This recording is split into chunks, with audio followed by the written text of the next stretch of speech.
Live, it says. Clearly not working.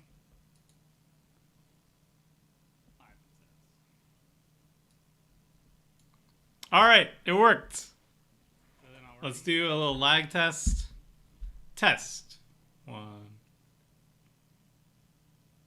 All right, it worked. Let's do a little lag test. Test. All right, 10 seconds. All right. Oh boy, that was not fun. Sorry, I'm very late. We're here now though, so that's all good. I'm gonna quickly link to the Twitter to say that we're live.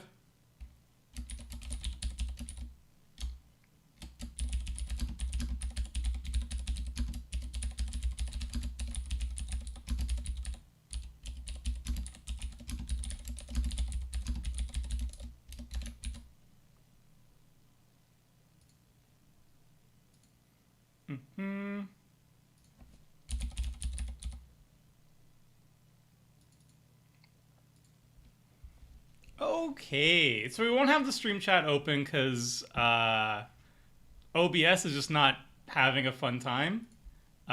Just for folks.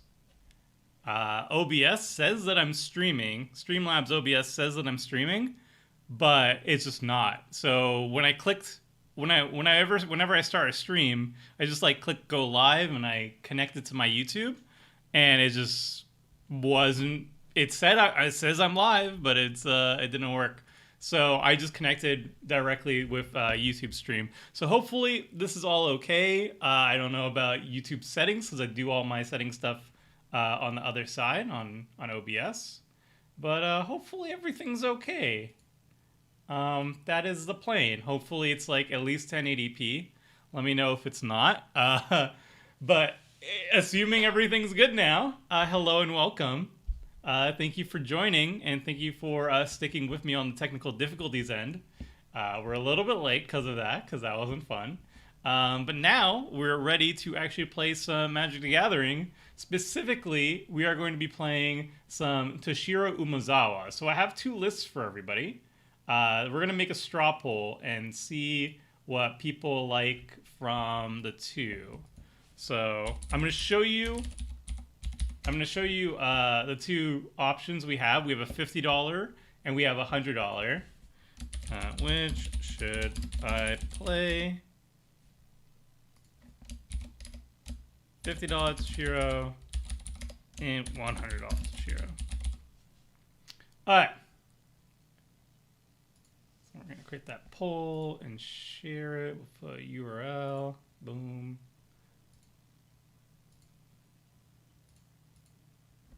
Okay, chat works. I see all of you, but it's not going to be on the screen because I don't know. Maybe it will, actually. Nope. It will not be on the screen, unfortunately. But whatever.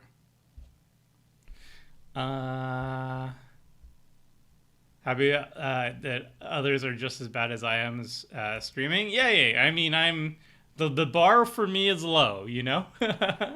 I keep the bar low for streaming competency. Especially with, like, I don't know. I've never ran into this issue before. I've always just done the exact same thing. You set up an event, you click go live, you click on the event that you made previously, and it's all good. Didn't work out this time. And oh my goodness, this changes a lot. All right, let's look at something else. Okay, so we have two lists for you all today. The first list is $50 Toshiro. So this is like the lowest of the budgets. It could be lower, but I didn't try too hard to get it to like... You can get to like $30 pretty comfortably. Any lower than that, it gets a little bit difficult just because Toshiro Umezawa himself is creeping up to the $5 mark. So Toshiro Umezawa, this is mono black Spellslinger. It's all about basically killing your opponent's creatures for value. And in this case, the value is whenever any creature an opponent controls dies, we can basically flash back an instant card from our graveyard. We can cast it until end of turn. And if we do cast it, it becomes exiled instead of going back to the graveyard. So it's like the OG flashback, but only for instants. And it only happens when our opponent's creatures die. So there's a big incentive for us to run more instants than usual, and B, more kill spells than usual, because we can then flash them back for extra value. So this is Mono Black Spellslinger. It's basically a control deck. The idea is that we're going to be killing our opponent's creatures quite often. We have a multitude of ways of doing that. We have target removal, such as like Tragic Slip and Doomblade. But then we also have some mass removal, such as Mutilate, to wipe the board of everything. And then we can possibly get multiple things back on each turn. And the way we win, at the lower budget range, the way that we win with Toshiro, we have stuff like Stratascythe, which can boost any of our creatures into legitimate threats. Stratascythe, when it enters the battlefield, you exile a lane card from your library, which we're going to exile a swamp. And then the creature gets +1/+1. The creature gets +1/+1 for the same number of lanes that are on the battlefield that share the same name as the exile card. So we exile a swamp, and then if we have like 10 swamps on the battlefield on our side, it gets +10/+10. But then if more people have swamps on the battlefield, it gets even better. Lash Wraith is the same thing, except it only counts our swamps, so it kind of like makes it a little bit more straightforward there. So we can pump up any of our creatures. It doesn't really matter what it is. It could be like a Leaden Mirror with the will equipment, and it's going to get there. The other way and the more common way that we actually win the game, is we have a lot of reanimation effects. So like Fated Return, we can just steal the biggest creature on our opponent's in our opponent's graveyard and use that to win the game.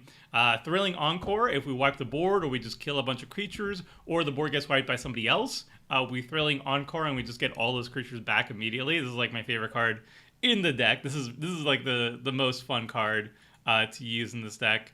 Necromantic Summons. I mean, this is like just like a random uncommon from Magic Origins, and it doesn't look that great. And honestly, it's not. It's like very much like a poor man's reanimation effect, but it still works. I mean, we're gonna get the biggest creature in anybody's graveyard, and then it comes with 2/2/2 counters, so it's even better.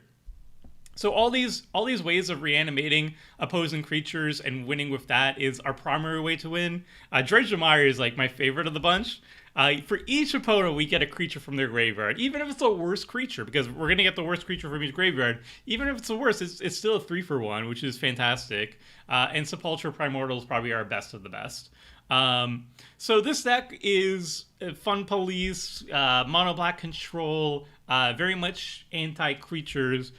Honestly, we're going to be hated out a lot for justification. People want to have their like creatures on the battlefield, and they want to do things with their creatures. And our deck basically says straight up, we are going to kill all your creatures, and we're going to do it for value, and we're going to do it repeatedly. And then we're going to steal your creatures from your graveyards. So this is an arch enemy deck. There's no way around it. But what you can do, and I think the best way of playing this card, is to try and play it politically. Like, you don't actually have to use all your removal spells all the time. You want to be in a situation where you basically just have untapped mana, and then anytime anybody attacks you, you can basically try to use politics with them, if you are verbally communicating with them, like on Discord or webcam EDH, or if you're in a lucky area where COVID's no longer an issue, if you're like in 1v1 in real life, then you can tell them like, hey, if you don't attack me, I won't blow up your thing. So just the threat of having removal in hand and untapped mana to use it can actually make it so that you actually don't get as many attackers your way as possible. And then you can actually just hold on to these removal spells to just have them as protection for yourself. You don't actually need to cast it, but just the threat of casting it will be enough, hopefully, in some situations, to have people not even attack you, and then that's even better for you. You don't even have to waste a spell to stop the threat from attacking you, and it's actually going a different way, which is great. So that's kind of like how you play the deck at the lower budget range. Again, this is $50. It could be a little bit lower. You can see some cards that are like pushing the $2 mark. Thrilling Encore is fantastic, but not necessary. Snuff Out is almost $2 too. Again, it's just a basic removal spell. Oblivion Stone is kind of important because you do need ways to get rid of artifacts. We do have some additional ways to get rid of enchantments now that we have Feed the Swarm. And I think we have another one that I put in the deck. What's it called? Mire and Misery can also get rid of enchantments, kinda. There's also like Farika's Libation, but I wasn't a fan of it when I was playtesting it. So the only thing that we can't really get rid of are really artifacts, and I think having one mass board wipe is really, really nice, like Oblivion Stone. So this is the $50 list, and the other version of Toshiro that we're going to be considering is this one. This is going to be $100 Toshiro. And the main difference between the $50 and the $100 Toshiro is basically the mana base. The mana base is a lot faster, a lot more explosive with $100 because we can run stuff that basically like the mono black signature ramp spells, Cryptghast. Whenever a swamp taps for mana, you may add an additional black to your mana pool. Mono black has a lot of these types of effects. Where basically, if you're tapping a swamp for mana, you generate an additional mana for that swamp. So Cryptghast is one of them. Magus of the Coffers is another one. Cabal Stronghold is another one. If we had an even higher budget, I would be running Cabal Coffers and perhaps Urborg, Tomb of Yawgmoth to make sure that all of our stuff are swamps. But those cards are like incredibly expensive, so they don't even make it in the $100 mark. But we do have Cryptghast, Magus of the Coffers, and Cabal Stronghold, all ways to generate an absurd amount of extra mana.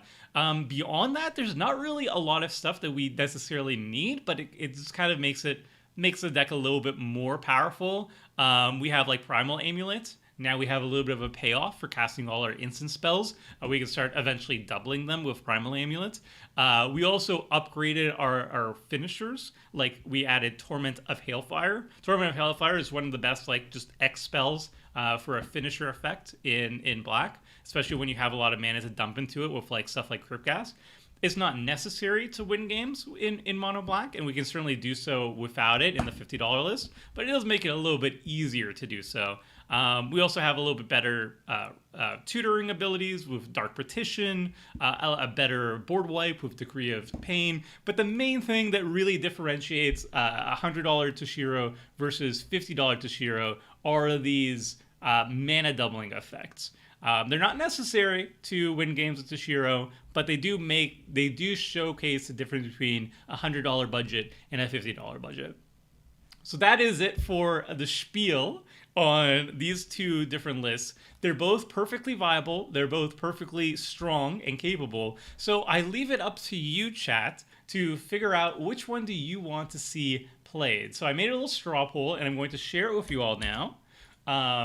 And it's up to you. Do you want to see something that is more budget friendly, or do you want to see something a little bit more expensive? It really depends on your taste. Is it something that you want to yourself perhaps pick up at some point in time and play, and then you want it the cheapest possible? Or is this something where you just want to, you have perhaps some of the more expensive staples, and you're eager to see how those staples will actually work at $100 with Toshiro? We're not going higher than that. I know like some people might have like Vamp Tutors, Demonic Tutors, Cabal Coffers, for example. All these things can definitely help make the Toshiro even more powerful. But I think the nice thing about Toshiro is that he is incredibly budget friendly, and he works. I think his power shines the most at the lower budgets, just because the bulk of the cards that you need to make him function are these instant spells that are all under $1. So he functions very well at the lower budgets. At the higher budgets, I mean, you get a lot of really nice staples included, but they're not necessary, but they're nice. So it's up to you guys. I'm going to showcase. Oh yeah, you want to see the list. So this is the $100 Toshiro. Oh, I can't do paragraphs. And this is the $50.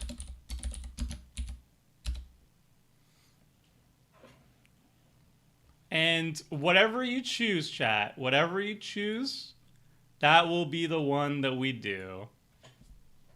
The righty. Entomb would be great. Entomb would be great, but I'm not sure how much Entomb is, to be honest. Uh, let's see.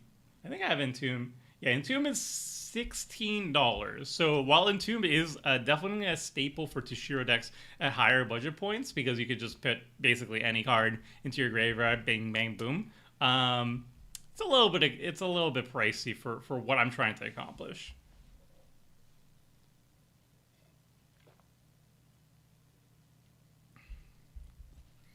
If I try to create a MTGO account and it says account can't be created, what do I do?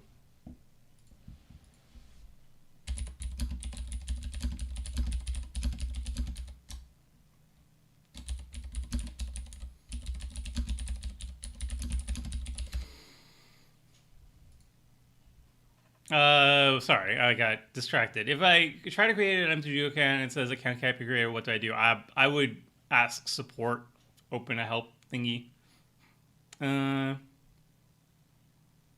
Buried Alive instead of a tomb. I think Buried Alive is only creatures. I think. I need to double check. Yeah, it's only up to 3 creature cards, so it doesn't really work too well with Toshiro.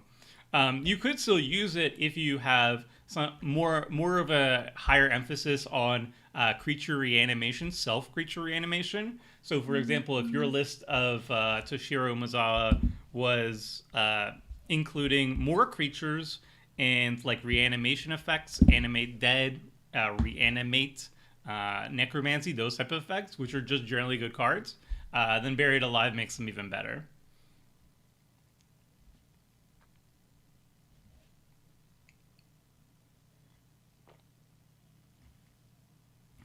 Oh, I guess I could add the. There is one card I kind of want to add to the other list, the $100 list, and it's kind of a mean card. But let me know what you think. I'll add it. I'll add it, chat, if you like it. It's called Infernal Darkness.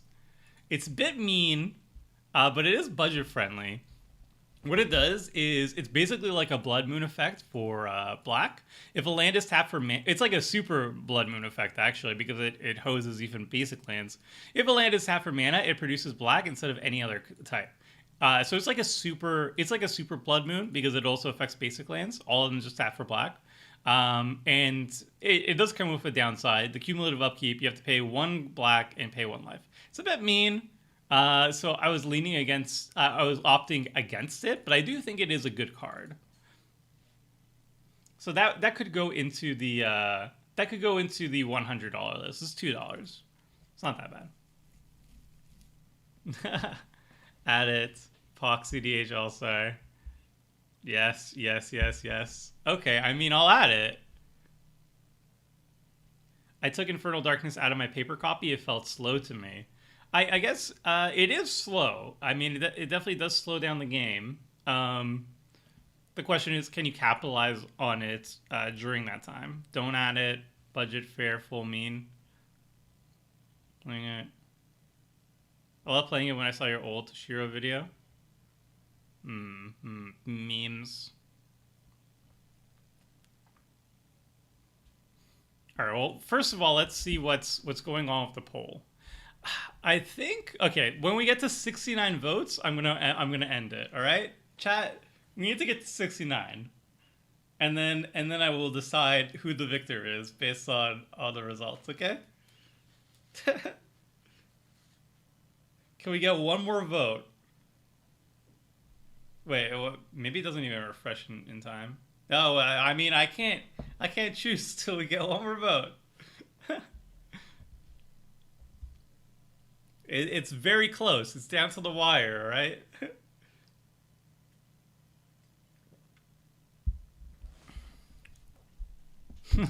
Nice. Oh, I guess some people might need. Oh, all right. There we go. Oh, that's results. Anyway, we got there. Okay. All right. So we're doing this with Toshiro Umezawa. And just for the memes, I think we might run the... What would I take out for it, though? That's the question. You know what? Let's not be mean. I'm not gonna be too mean. Let's leave out and man. What would we take out? I think we just take out a removal spell, right? I kind of like these. Cremate's good. Dark Ritual Defile's good. These are all good cards. We could probably take out like one removal spell for it.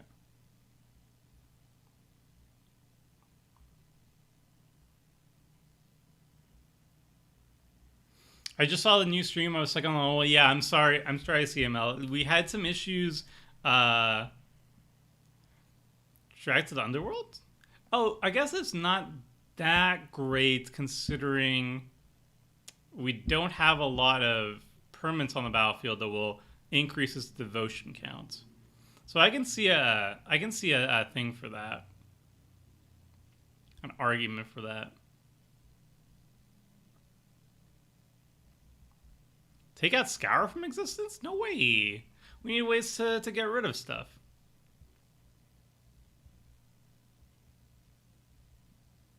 I do think Mire and Misery does get a lot worse when we have so many tutor options for getting better options than Mire Misery. So I'll probably take out Mire. If you don't have that many permanents, yeah. Drag to the Underworld with your commander just 2 CMC. That's true. That is true. I think I'm going to take out the Mire and Misery. I'm not sure if that's...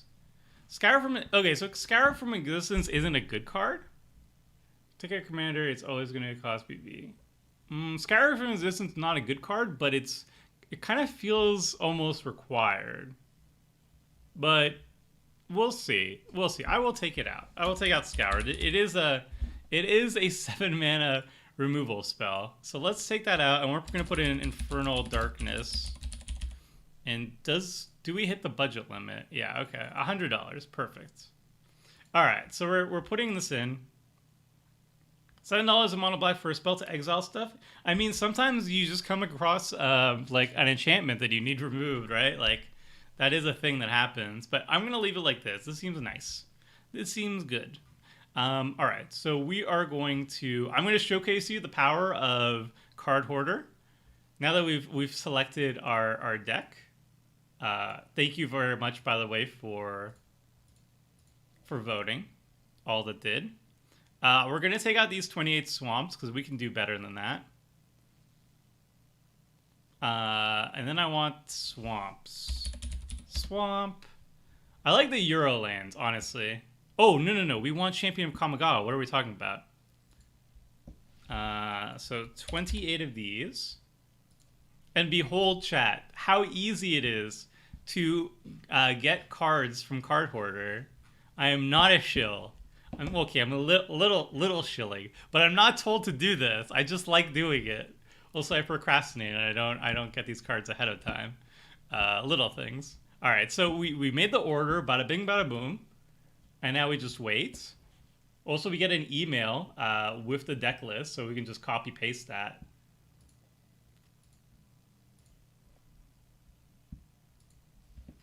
Boom, boom, boom. Let's add the deck while we wait for the Card Hoarder bots to talk to us. So this is $100 Toshiro. Bing, bang, boom. We don't have any of these cards yet. That's why they gave us a weird border.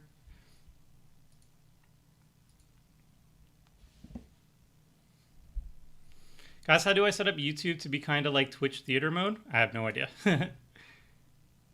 Gravebreaker Lamia instead of Entomb? I think... So I know about Gravebreaker Lamia, and I think it's a good card. I just think it's kind of expensive. Like, I don't think it's bad. I think it would go good in the $50 list. Good guy Tomer teaching chat how to engage in capitalist marketing. I mean, I'm not told to do these things. I just think it's a really good surface. I use Liliana Swamps in my ninja deck. Is hogging all my Kamigawa lands. Well, I mean, on Moto, you can just pick the one you want, and it's like bam. We are waiting a little bit for the bot though. I'm playing the $50 Shisei Shrine deck I bought from my LGS for $131. At least Energy Flex is Mimi when my friend has Soldering. Ooh. And I bought from LGS for 100. Why was it so much more expensive? That's odd. Toshiro's in my I should really build pile, unfortunately. I mean, Toshiro's really great. I love him. I'm going to build a paper version of it myself. So this is kind of like me testing the waters and stuff. I had to get all my Kamigawa lands as well. What are your thoughts on Cyberpunk Kamigawa? Cyberpunk Kamigawa can be fun. I think if they do it well, I don't really care about what concept they go for as long as they execute it well. I think though, like I really like Kamigawa as a setting. I know that it bombed commercially. I'm not sure how much of it bombing commercially was the setting itself, as opposed to the cards themselves being like super tuned down in response to Mirrodin, which like broke the game in half, like the set earlier, and they had to overcorrect. I don't know how much of it is like the mechanical issues versus the setting itself, but I thought the setting itself was really cool. The books were actually pretty decent in terms of like Magic the Gathering book quality. I don't know. Overall, it was a pretty sick set. So I've always wanted to go back to Kamigawa, and I see if they're going in a cyberpunk direction. I mean, obviously, Cyberpunk 2077 or something. I forget the name of it. The new like Project CD Red game that's coming out soon. So it's good timing. People are going to be talking about Cyberpunk, so I'm sure that was an influence to it. And I did want to see Kamigawa again. I want to see like Ninja Mechanic again. I want to see a bunch of like the Kamigawa flavor back. So if they do it nice, if they merge, like old school Kamigawa with this futuristic world and merge them together in a satisfying way, and make standard actually interesting and not terrible, then I'm all for it. Not that I would play standard anyway, but so that was a rant on Cyberpunk. My end response is I am for it. All right, so we got the cards. Everything is good now. Can someone link me the deck list? Yeah, I got you.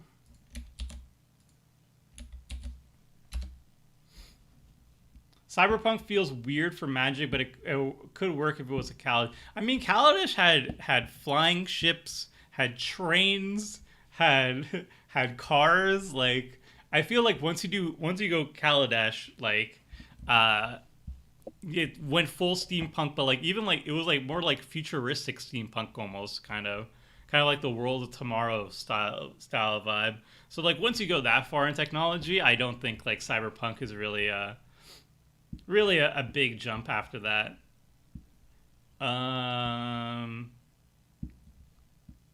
Seeing the new Commander Clash episode where Krim got you all with Demir Lazav. I mean, I was trying to stop him, man. I was trying to stop him, and it didn't pan out for me. That's all I'll say about that. So you can't win them all. All right, so with we got our deck. We're ready to go. We're 50 minutes into the desired stream because I was trying to do it at 6, but yeah, that didn't work out. But now we're ready. $100 Toshiro. Let us go and have some fun. Oh yeah, I'm sorry. No spoilers. My bad. No spoilers in the chat, please. Especially myself. I should not spoil. Okay, this hand is solid. We got Dread Presence, so we have some Ramparuni. We got like a turn 1 Sol Ring if we want it, which I think we do.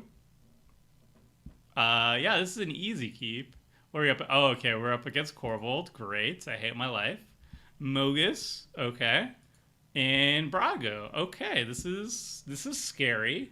I am scared, mostly of the Corvold. This is bad for us. Brago we can deal with. Mogus I'm sure we can deal with, but this is bad. All right. Well, we have enemy number one already figured out pretty fast. But at least we have a good start. And I mean, this isn't really a good answer to Corvold, but we might be able to get some stuff. Also, every single opponent is a returning viewer. So Afro Magic, Afro is actually in the upcoming abridged gameplay video when I did the Perforos one. So you'll be seeing him in that video soon. Tuk Tuk Jones, I think I played 1 or 2 times against. And then lastly, TLUR is in like almost every single episode at this point. He's managed to snag a lot of seats. Yeah. So it's a lot of returning faces this time.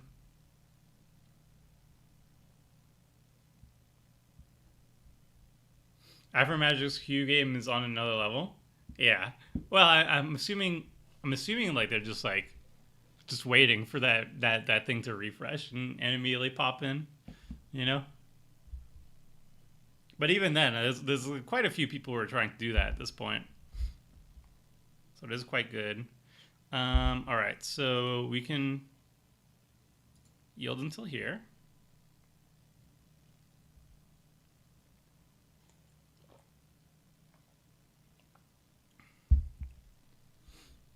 Okay, so let's start with the Sol Ring. The Sol Ring play is a strong play.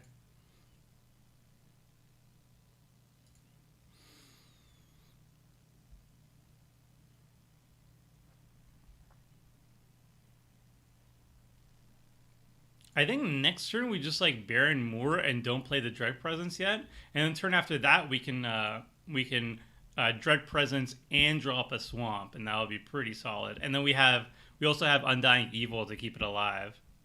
Strictly Better Mountain. Snow-covered mountains make me sad. There's like tundras and such. This is like a big boy a big boy game.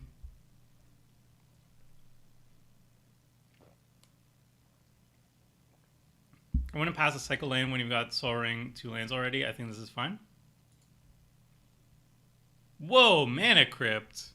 Tuk Tuk Jones. Jillian Games. Thanks, Jeremy.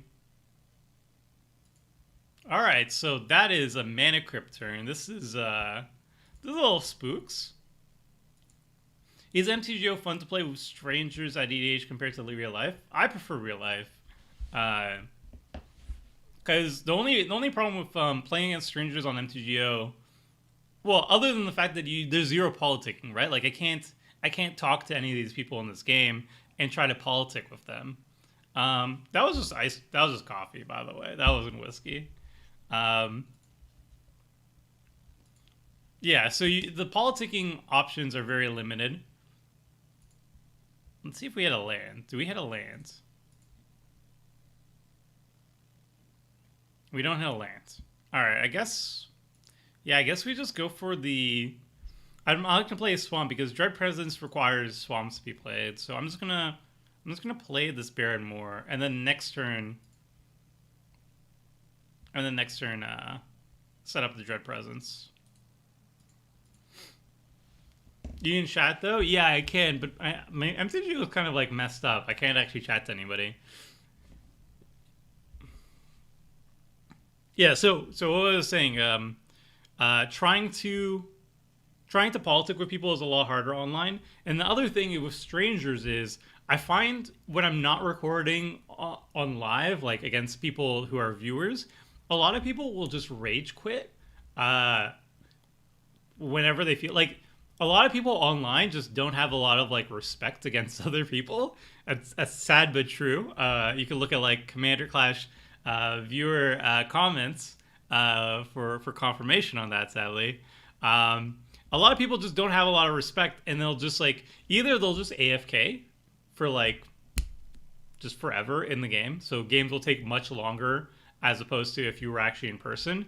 And the other issue that is annoying is that people will just rage quit. Well, not even rage quit. They'll just like leave if the game's not going very well for them. For example, if like somebody plays a Sol, I've had a time where somebody plays like a turn 1 Sol Ring, and then I'll I don't know, I'll Vandal Blast it, or somebody will Vandal Blast it, and it'll just leave. Like they're just out, they're just gone. And so that's kind of frustrating when people just like leave games when it's not going well for them.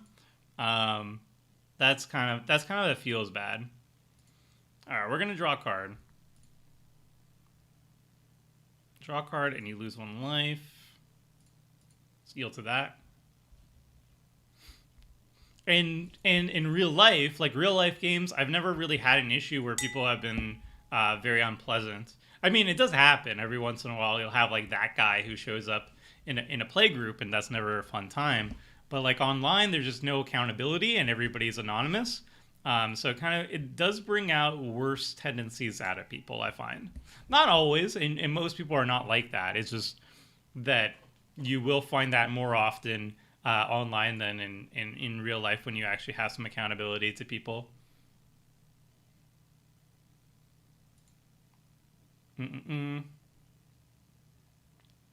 A serious question. I feel like I'm in the wrong here. When is it right to scoop? Like if I have nothing. Uh, if you are in a 1 versus 1 game, you can scoop at any time, essentially. Like if you're on arena or whatever.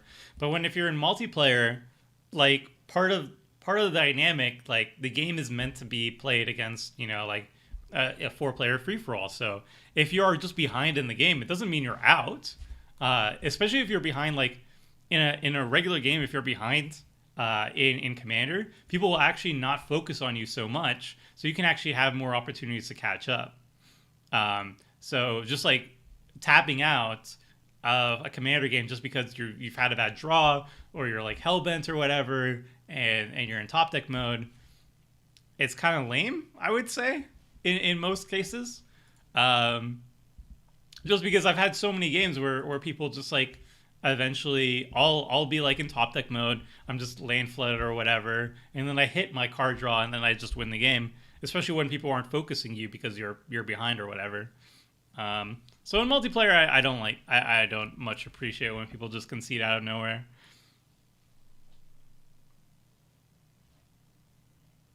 Maybe the people who play online are that guy from every group and they play online because they got booted from the IRL groups. I mean, maybe, but like right now, like I think there's more people playing online now because you don't have that opportunity to play in real life.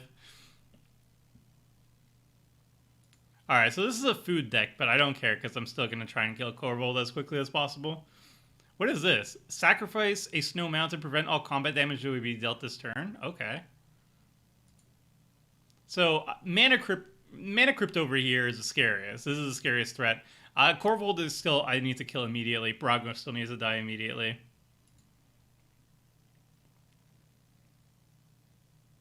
Okay, I'm not going to sacrifice a creature. Alright,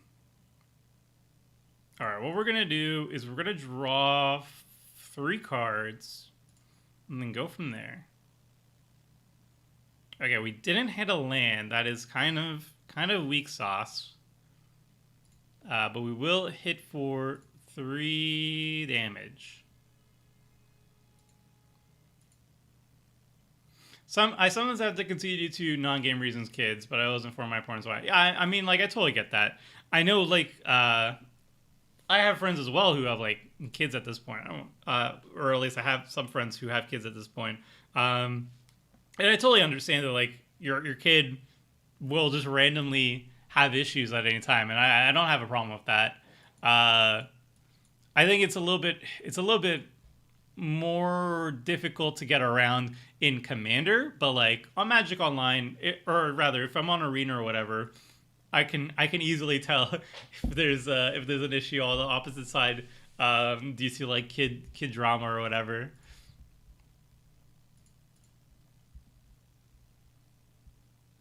Tutor for a land? I mean, I just drew 3 cards. I thought I was going to draw a land off that.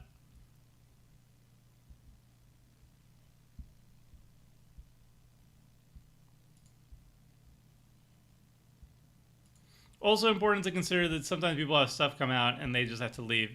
Yeah, no, I totally, like, obviously stuff comes up. Like, you can't always have, like, you can't always,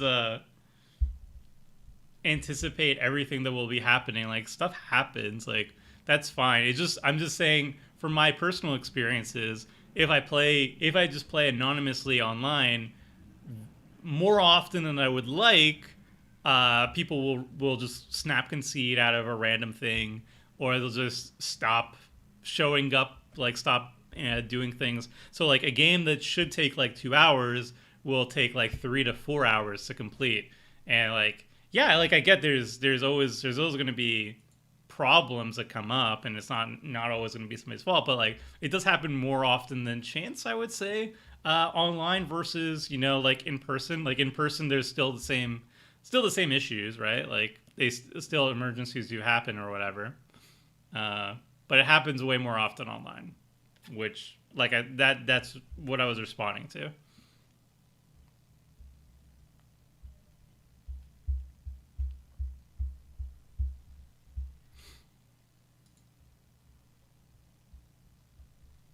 Ramming up a red.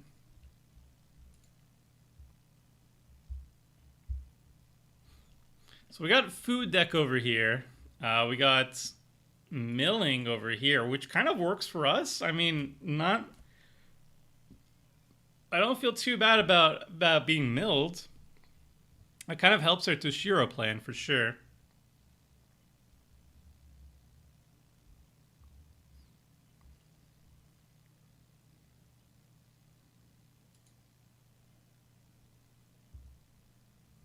I mean, if we don't hit another land this turn, I will Diabolic Tutor for a swamp.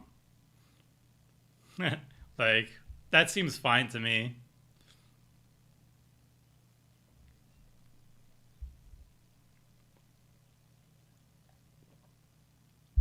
Mogus player seems really far ahead. I mean, they have a lot of mana on the battlefield. They have a ton of mana on the battlefield.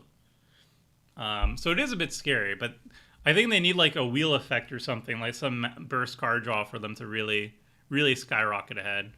All right, Corvold is out. That is not great. Not great. I think we do kill them. I think we do kill the Corvold player, Corvold deck next turn.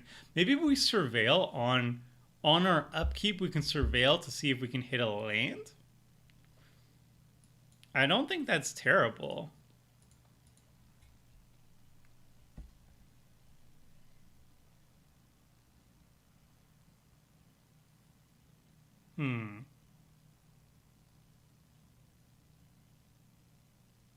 Yeah, I think I do that.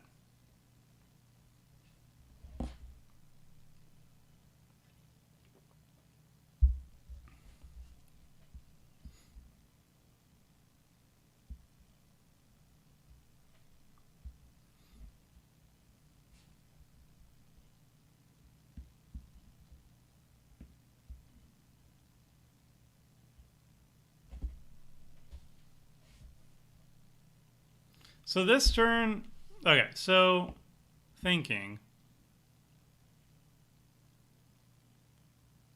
So I could Diabolic Tutor and guarantee myself a land. And then play the land. I guess I just do that. I guess it's safer. Because if I surveil and don't find a land, that is real bad.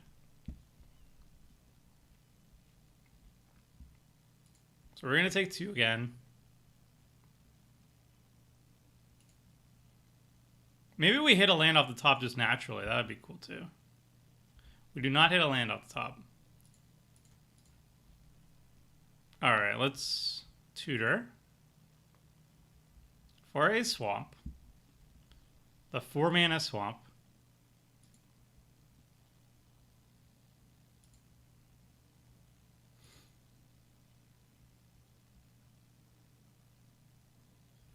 I guess we could also gain 2 life.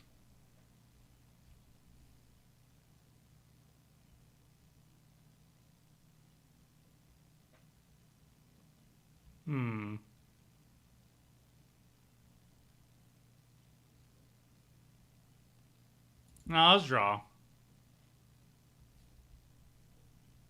I would have read those bones. I mean, yeah. All right, and now let's kill Corvold.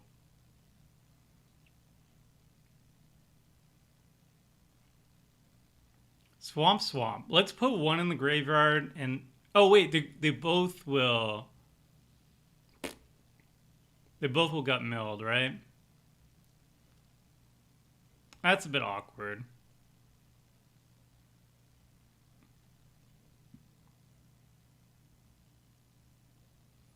I guess we just put it on top in case we get milled out. Like we have a little bit of a buffer room.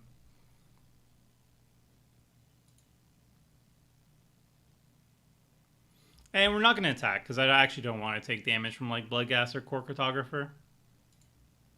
But now we're tapped out, so Direct Presence could die this turn.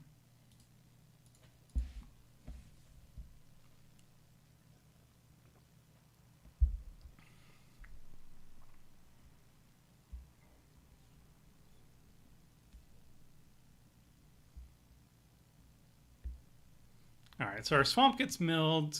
What else is going on in everybody's graveyards? We got Lavinia. We got Feed the Swarm, Bone Miser. All right, so this is probably a wheel deck. Like, yeah, this is a wheel deck. So what Mogus is setting up is he's setting up for a wheel with cards like Megrim and Bone Miser are going to basically say, like, whenever he wheels and everybody discards their hand, he's going to generate a ton of value out of it. So he either has that in hand and he's just trying to empty his hand first to then wheel afterwards to get maximum value, or he doesn't actually have a wheel card yet and he's just setting that up, or he's waiting to set that up. So either way, our hand is probably going to get thrown out relatively soon, and that kind of sucks because we still probably want like Crypt Gas onto the battlefield at the very least. We'll see what happens. If we get wheeled this turn, it kind of sucks. Otherwise, we'll probably try to slam down Crypt Gas and empty our hand a little bit so we don't get blown out from the wheel yet. All right, so that isn't the wheel that scares us yet. But this is still at the end of Afro Magic's turn. And then TLUR, I mean, this looks like they're going for like food deck, but it's still Corvold. Like, so as long as we kill Corvold, we're fine. Otherwise, I think Tuk Tuk Jones is the scariest one, just because, look, his cards are very like high powered. Like, clearly, like there could have been budget options to all of this, but he chose to go high power, so we have to respect that. And try to kill him first. So I'm expecting a wheel. I wouldn't be shocked if there was a wheel this turn. He only has 4 cards in hand, so he can probably like cast a bunch of stuff. Okay, so he starts with Archer Rarazka, which kind of makes me think that he doesn't have that much great action going on because that was a little bit of a desperation draw. But let's see what happens. Alright, he destroys all creatures. So unfortunately, we didn't have the mana up for Undying Evil. But next turn, we'll probably Crypt Gas and Victory Chimes. And then we should be okay for dealing with wheels in the future. We'll see.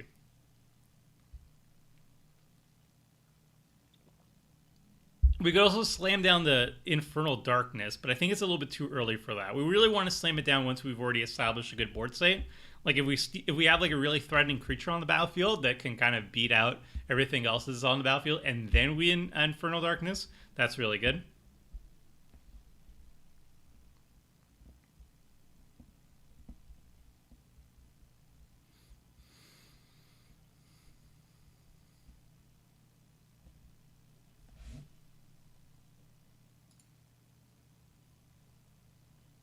Okay, Dockside Extortionist is very good. That's going to set up for some disgusting Corvold nonsense again. Wow. 11 treasures. Not bad for a 2 mana. Innocent looking 2 mana. Yeah, the Kamigawa ones are pretty sick. I'm very happy with them, with Toshiro. So I'm assuming Corvold comes back out. We don't really have an answer to that in hand. We have like a Tendrils of Corruption, but that's not going to be big enough to deal with Corvold.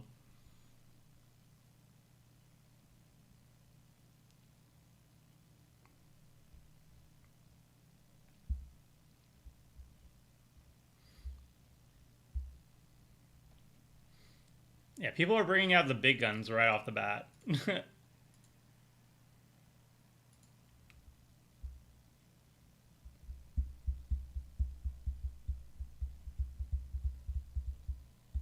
Yeah, Dockside is expensive. Dockside is a money card because it's very good. Turns out it's very good and in limited supply.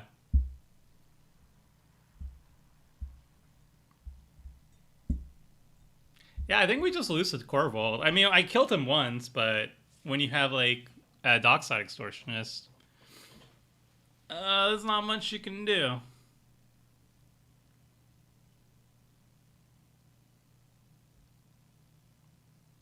He's gonna be too big for like our a Mutilator or whatever.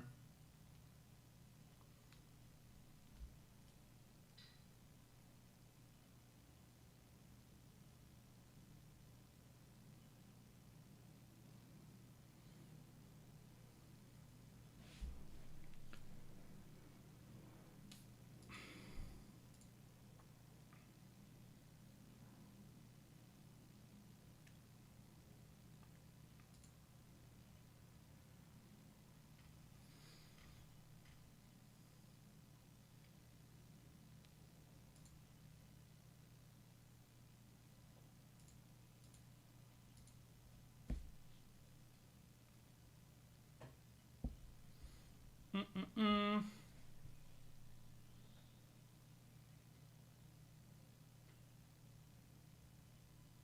Okay. Well, that's not going to be a huge Brass's bounty at the very least.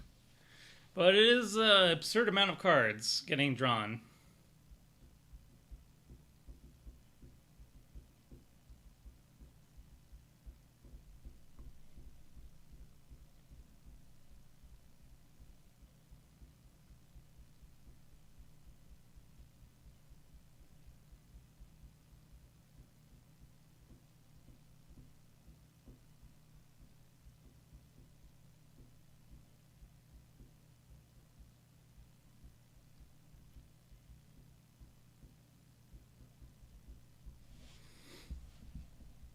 Mm-mm-mm.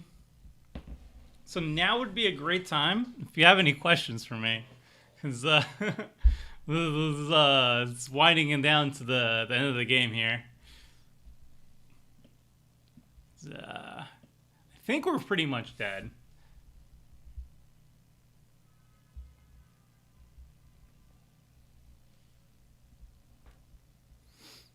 Mm-mm-mm.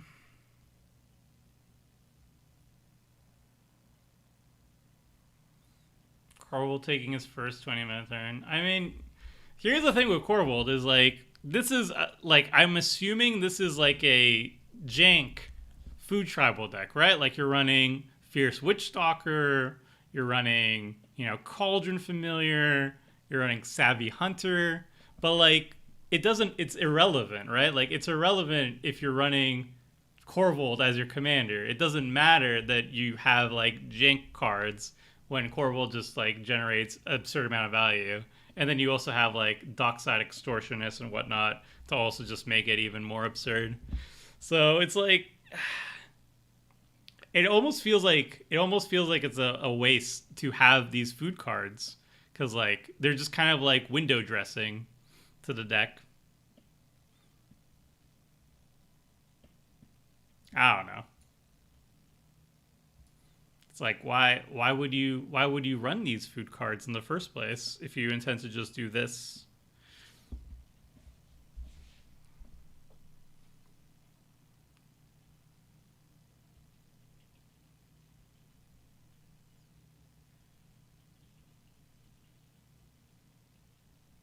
Tomer, should I make an EDH deck concentrated on mutating planeswalkers with Sarkhan? Yeah, that sounds amazing. You should definitely do it. Cut the Infernal Darkness next game? Based on what, Barry? I don't think I'm cutting anything next game. I haven't even gotten a chance to play, really.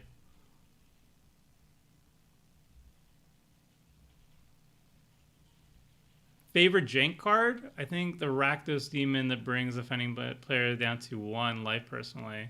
Ooh, that's a good one. Jank card. I guess maybe like College is considered jank amongst some people. The Unenlightened. So I would say maybe Cauldra. I also like Patron of the Moon a lot. That's pretty janky. Is there a list for this deck? Yeah.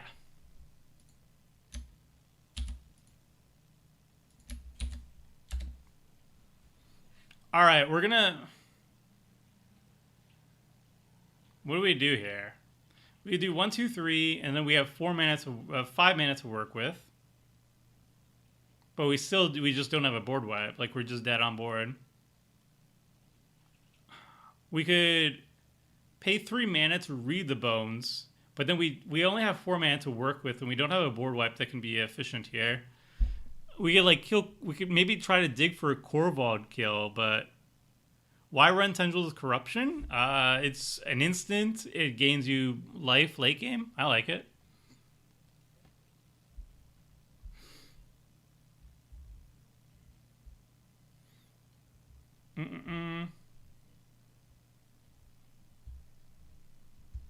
Will you build a Drawn of the Last Blood Chief? Probably not.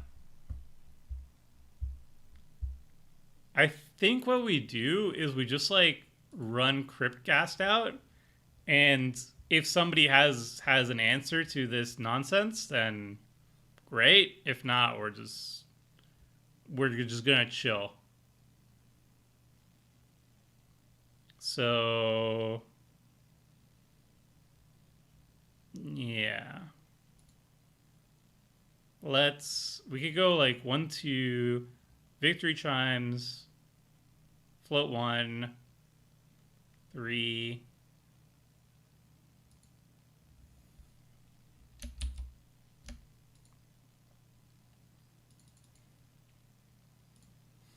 Yeah, let's see if somebody else has an answer, because we do not. And I don't think trying to dig and hope for next turn answer is the correct play. Ooh, it's starting to rain. Did you get the Prosh -1 semi-infinite combo deck tech? I'm not sure. Probably not.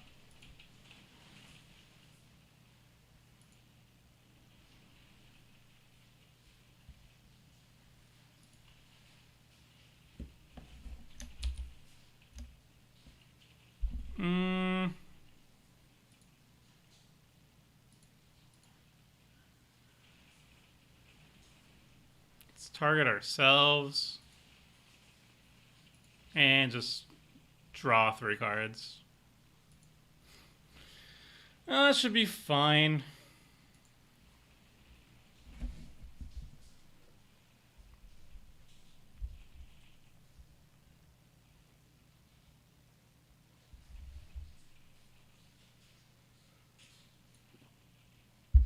Okay, so we didn't find any answers. We just have more card draw. Oh well. Hey, Tomer, where can I find older stream replays? You cannot. They're unlisted.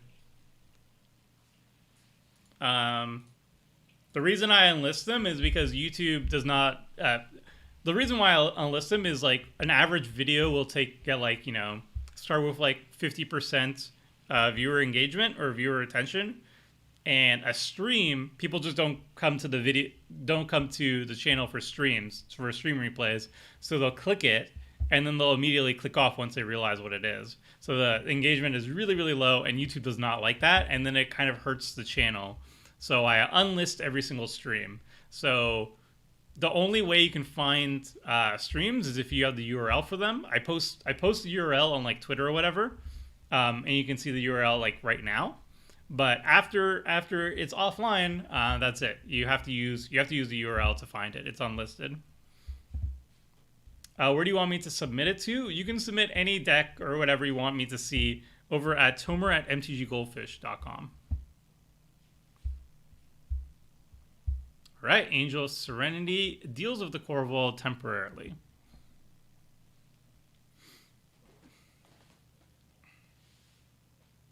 Hey, so I'm late and don't know what the commander does. The commander is Toshiro Umezawa.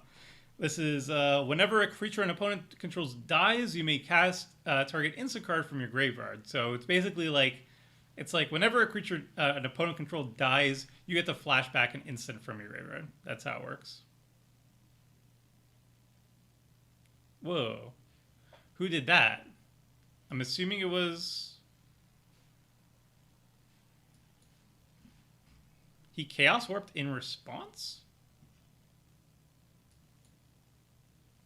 Why would he Chaos Warp in response?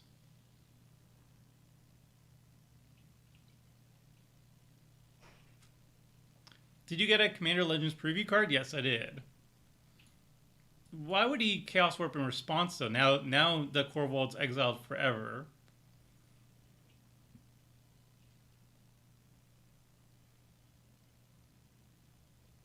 I think that was a mistake. Yeah, now he doesn't get Korvold back. That seems odd. Could you upload them to a replay channel like with set streams? That could be a possibility, yeah. We might put it onto the stream replay channel.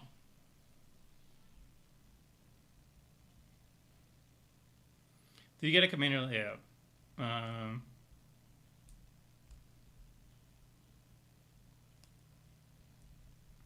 Yeah, I get that, Vero, and it's just that, yeah.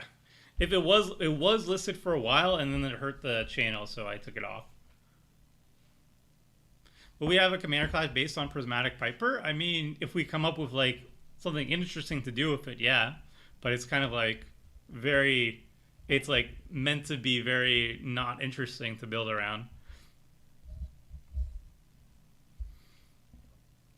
When are we gonna get a spell table stream of viewers? Maybe at some point. Could set that up at some point.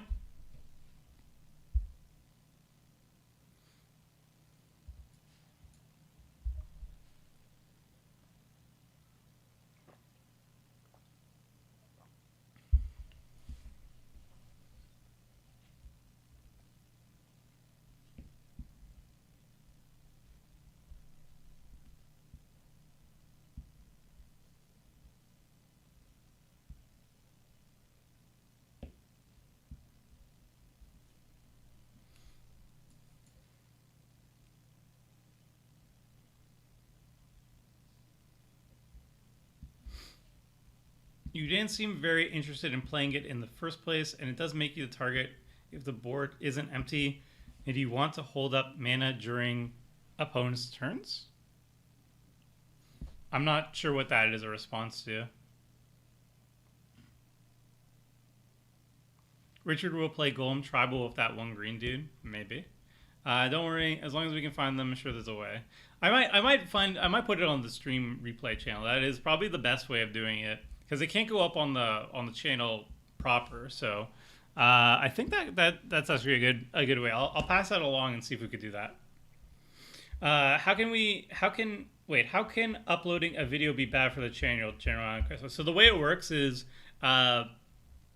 YouTube will share your videos to people on YouTube. It will show up as recommended or whatever on the top page, and that's where most channels get most of their views, because YouTube is recommending it to people.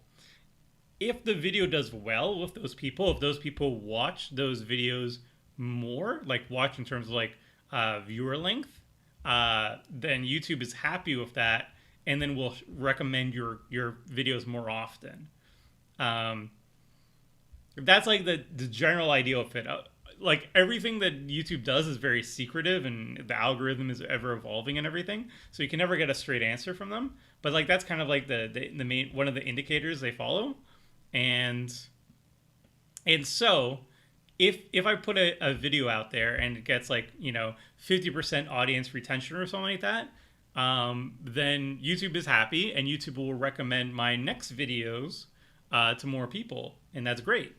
But if I put a stream video or any video out there and nobody wants to watch it, like they click on the video and then like YouTube recommends them to people, people click them, and then they immediately click off without watching much of the video, then YouTube will say, your videos are actually bad, so I'm not going to recommend them in the future.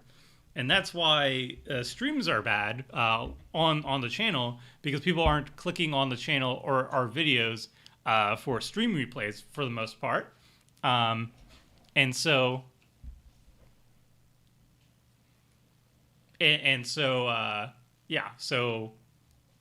that just ends up being bad for the channel, and that is why I would not. I ended up unlisting them. You didn't seem very interested in playing it in the first place, and it does make you targeted the board as an empty, and you want to hold up mana on your opponent's turns. So, yeah, but like, so the thing with Infernal Darkness is that it's not good right now. It is good once I have control of the board. So this is it's more of a conditional card, but when the conditions are met, when the situation is good for it, then it's actually a very good card. So just because I don't want to cast it right now doesn't mean that I don't want to cast it ever.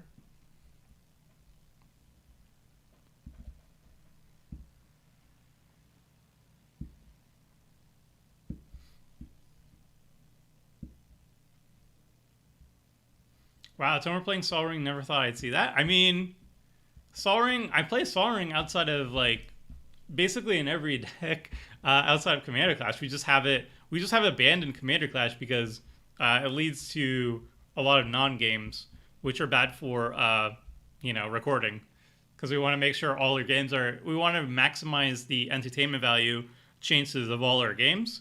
And so if somebody has like Sol Ring, Mana Crypt or whatever, and then wins the game very quickly, then we just wasted like 15 minutes of footage because nobody was entertained, and we either show that game and it sucked, or we don't show that game and then we just wasted our time.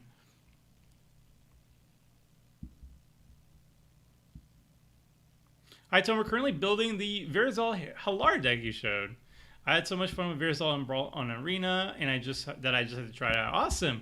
I hope that it works out well for you. I really liked Verizal a whole bunch. I played Halar one time and it was fun. I have preference toward the Simic side, but I like having like just a Gruul side whenever I don't feel like going for a long dirtly game, and I just want to see if I could blow my opponents out very quickly. So yeah, I definitely think it's a fun little 2-for-1. That's bad from YouTube's part, honestly. I mean, like, you have to realize that YouTube is just like a company that wants to sell ads, right? So if there's a very limited retail space on the top of the front page where YouTube is recommending stuff, and they want to make sure that every single video they recommend to people are going to like, they're going to click on it, and they're going to watch for a long time so they can get through as many ads as possible, right? The longer the video, the better. The more ads you can run into it. I think that's a general idea. Again, I'm not a YouTube expert or anything, but that's like what I've been understanding so far. So if that's the goal of YouTube, and then YouTube recommends a video that nobody watches, and watches for a very little amount of time, then they make no money off it. So like, why would they recommend it to people? It's not really like YouTube's fault. It's just that is the game you have to play, unfortunately. So we still don't have a proper answer to the battlefield, which kind of sucks. But I guess what we could do is we could Toshiro Umezawa, right? We could Toshiro Umezawa do what? Tap. All right. This Victory Chime's a little bit funky. All right, a player adds mana. Yeah, Verizal deck is super fast. It is. That's true. But Halar can kill even faster than that, is a thing. Halar can kill very fast. It's less consistent, though. Halar is definitely less consistent. We're not going to extort because I didn't really do the math yet. So we'll see how much mana we have soon. So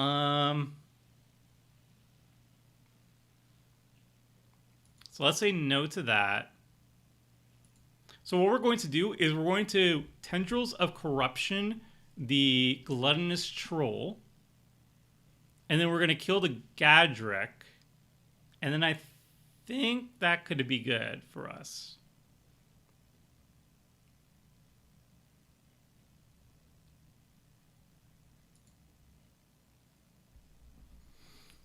So this would be 2/4 would be Tendrils Corruption. Then we could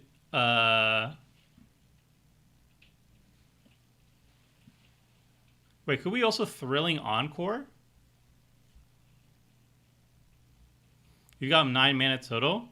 This would be 2, 4, 6, 8, 10, 11, 12, 13.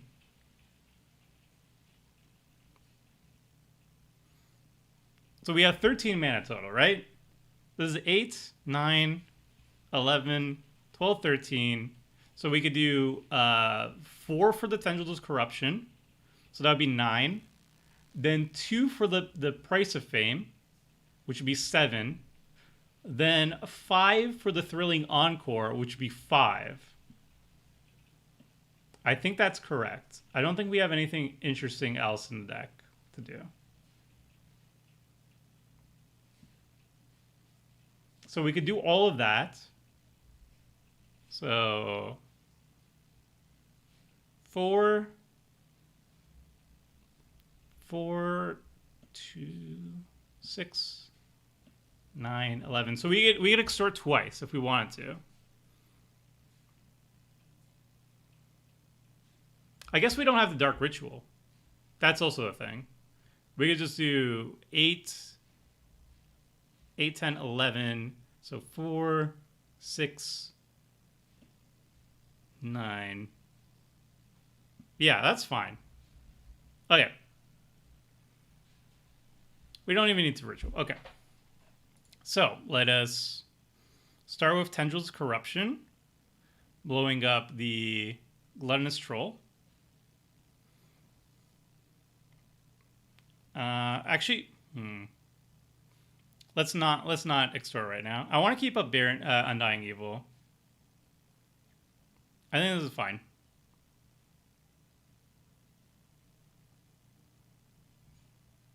So we can sacrifice it to Vampiric Rites, which I'm assuming that's what he's doing now.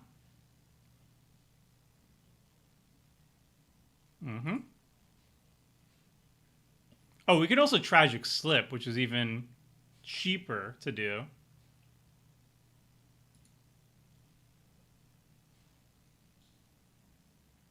Though I guess we wanted to keep Tragic Slip for something else, but no, whatever, this is fine.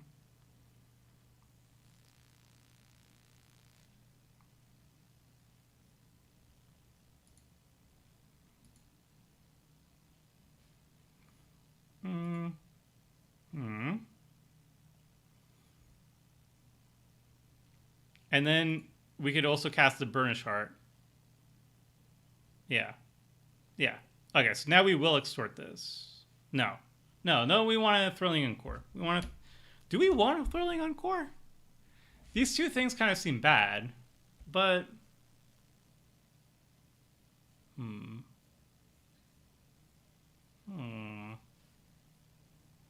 No, this is fine. I'll Thrilling Encore. Okay.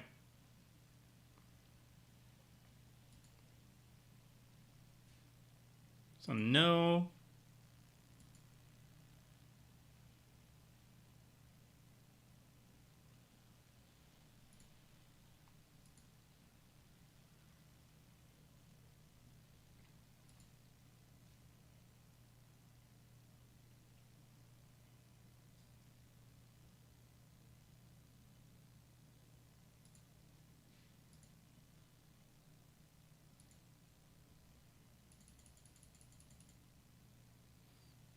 Ooh, maybe, Did I do it wrong? Maybe I should have used Dark Ritual, actually. I think it's a little bit late, though. Whatever. This is fine. We'll extort for 1.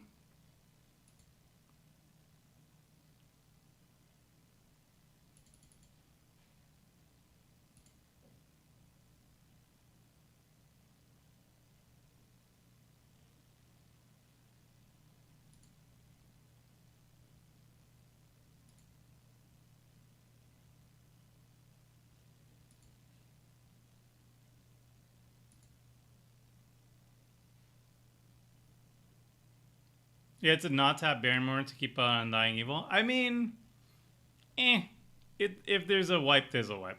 I'm fine. Also, I think this makes a treasure token, so I think that's actually fine. I think we make 2 treasure tokens. So I think we're actually fine.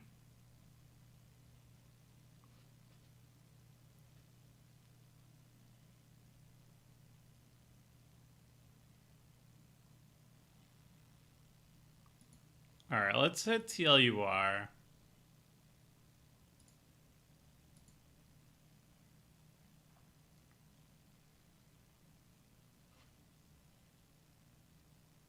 Someone in chat, when building a deck, you want redundancy on core effects in your deck, right? How many cards that do the same thing would you say you want on average? That's a pretty open-ended question. It depends on what you mean by redundancy on core effects. Like, do you mean that on ramp cards? Because on ramp cards, you definitely want more than one ramp card, for example.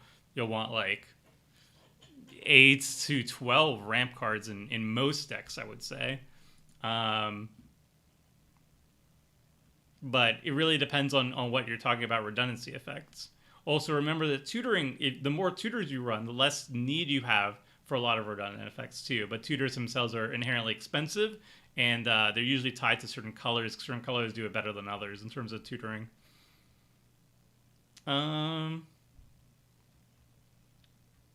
Hey, I wanted to thank you for answering my email the other day. I was able to replace 11 cards after that on EDH. Oh yeah, I remember the E-Trick. Yeah, I'm glad it helped, Diego. Always nice to see another fellow Edric player out there.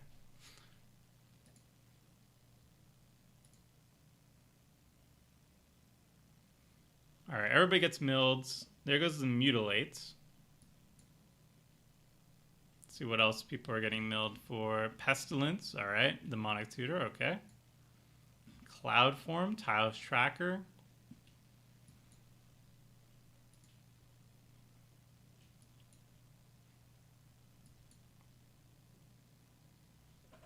Hey, Tomer, did you fix your abacus? It's still broken, but I mean, it still works.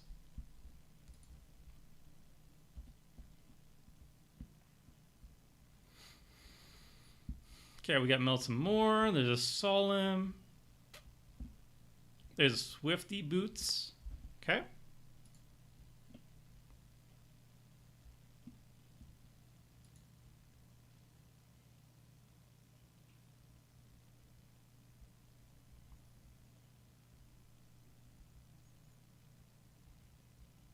So at this point, I think Infernal Darkness would be really good to drop. This is a good situation for Infernal Darkness. If nobody can wipe the board, and I remain with a dominant position in terms of a board state, I can drop Infernal Darkness, and it will be very difficult for most of my opponents to actually do anything about it. Especially now that most of the treasure tokens have been used up. My opponents still have some ways to generate non-black mana. We have like Talisman Indulgence and Reckless Signet. Actually, in this particular case, it's not actually that good because there's more mana rocks than I anticipated. It would shut out Afro Magic definitely, but I don't think Afro Magic's quite the threat for us right now. It's more like the other two that I have to deal with. Boy, Corvold has so much mana. Yeah, Corvold's a good deck. Who would have thought that slapping Corvold and a bunch of strong cards will make for a good deck? I am shocked and appalled. I bought the Precon, which had them in as well. I still didn't know. I probably missed some stuff. This was a cool Toshiro turn. I'm very happy with that. Any plans for the Commander Clash crew to draft and play Commander Legends? I don't play MTGO, so I don't know if you can draft with friends online. Yes, you will be able to draft on MTGO Commander Legends. I don't think you can do that on Arena. But yes, I'm very excited to do so because I'm a big Limited fan and I'm a big Commander fan, so putting them together is going to be enjoyable. Yeah, we're probably going to do it. We're going to at least have one episode on it. Oh, the Bajuka Bog, that hurts. No. Oh, we didn't get hit with the Bajuka Bog? Okay, I mean, I'll take it. I thought they would for sure hit Toshiro. But they went for TLUR's Graveyard, which I suppose maybe they have very powerful reanimation spells too, because they, have a bunch of very powerful cards in their deck. But I think in this situation, when there's a commander that says, cast spells from graveyard for value, it's usually the better target. But I guess they do have Cauldron Familiar in there. That's a little bit. That's a little bit spooks. It's a little bit spooky when you have a Vampiric Rites and a lot of insane cards. So maybe that was actually correct. Tomer, draft series when? Never. Unfortunately, never. I would very much like to do a draft series because it's very fun for me, and also it would be very easy content for me to produce. But the problem is, and this is has always been the issue with draft content, is people don't really care to watch drafts. That's the main issue. Drafts have never been better. Limited has never been better in the history of Magic in terms of set after set has been bangers. Some are better, some are worse, obviously, but the consistent level, the average level of limited sets right now is bonkers good. It's fantastic. The only problem is that people don't watch limited. It just doesn't happen. So yeah, I could make limited content, but the problem is, how do we make limited content that people will actually want to watch the game so it's actually worthwhile to make? Ooh, we got some spice. All right, we have a response. We crack, and we pop, and we do we extort? No, there's no reason to. We could, but we won't. Very good. Undying Evil pays off. And now it comes back stronger than before. Huzzah. Yoink.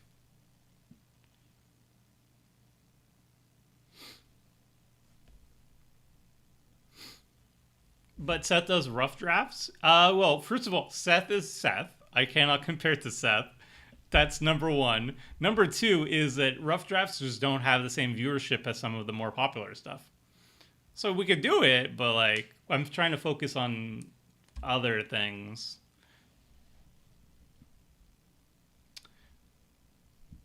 They hate Corval too much as well, I guess. I mean, that is fair. That is fair to focus on the Corval player. Hope to convince my regular play group to play a sealed or draft and then turn those decks into 100-card decks. That is the goal, right? For me personally, I have one play group where we almost never play, right? We almost never play Commander. We never play Magic in general, almost ever. We'll play maybe once a year, Once a year I'll play with that play group. And we won't even have a full group. We'll have 4 people, 6 people, maybe sometimes 8 people. But we generally don't have enough people for a full 8-player draft. But what we do like doing is we like buying I'll buy a sealed box. What could we get here? Is there anything good?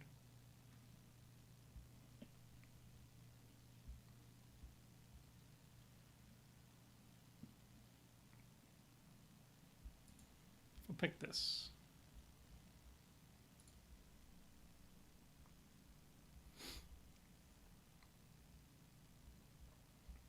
This seems good. Force of Despair seems good here. Let's say no.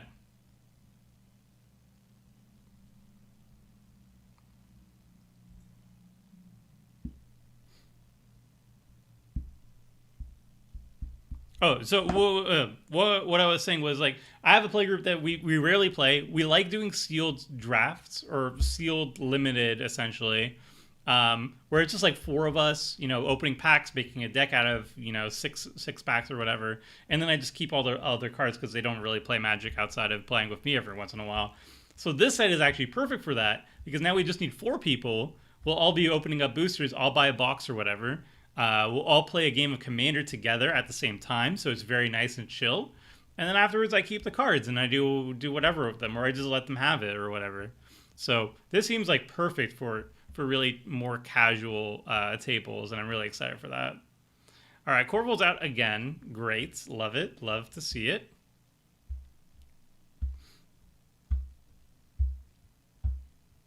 We don't have another kill spell in hand, but hopefully something happens.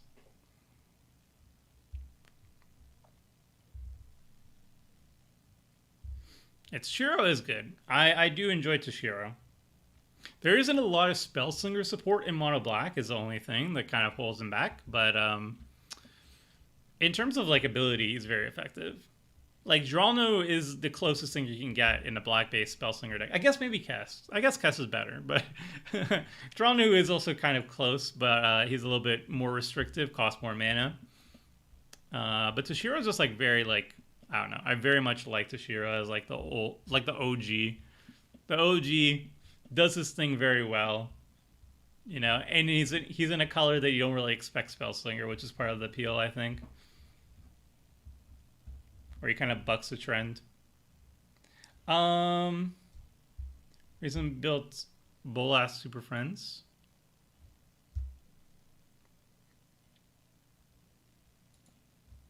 Reason built Bolas Super Friends for under 5 ticks. It was insane how many strong cards I could include for 1 or 2 ticks. I just wanted to thank you because your 5 ticks videos were the inspiration. Awesome. Yeah, Moto Magic Online currency is so wonky that as long as you know what cards are expensive and you avoid them, you could really build really powerful decks that are surprisingly good. Ugh, that's not good for us. We don't have a response to that. We're gonna have to dig, I think. We're gonna have to dig.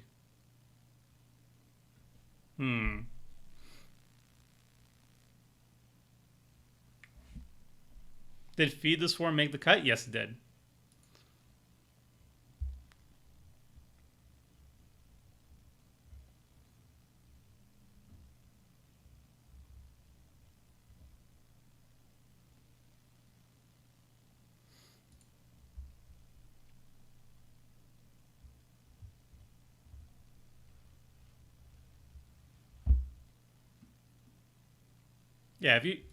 Yeah, I highly recommend if anybody wants to check out Magic Online, you can do so for free using Card Hoarder's free 5-ticket loan account.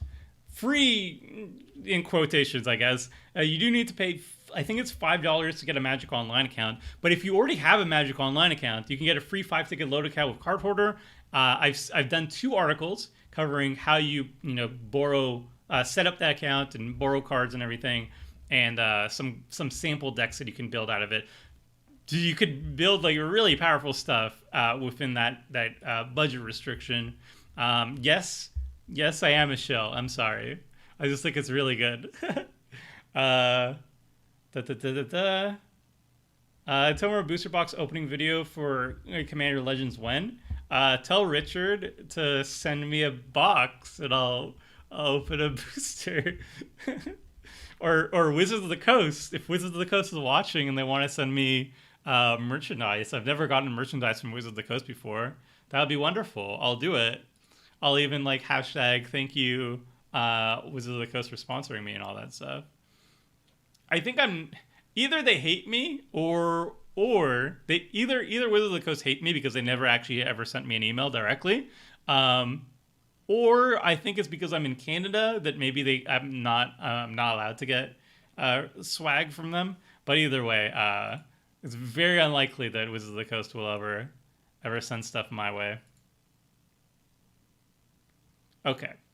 So, we have a land. We need to find action, though.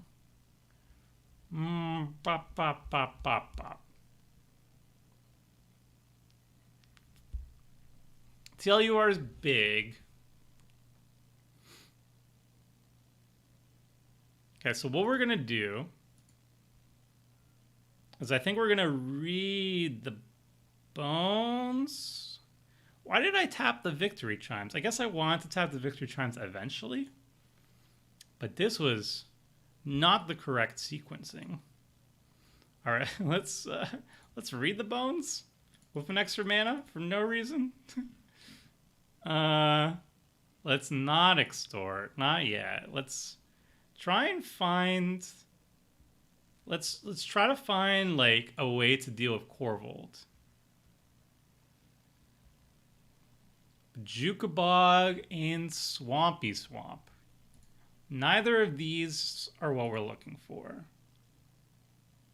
Grim Return. Is there anything in our graveyard that we can deal with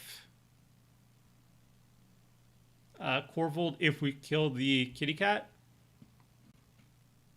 It's looking like a no. It's looking like this graveyard does not have the answers. Okay. All right. So maybe we will play Dark Bargain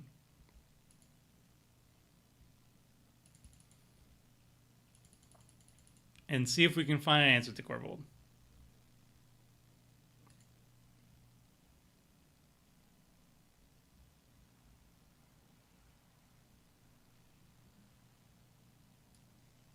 Drag to the Underworld is interesting.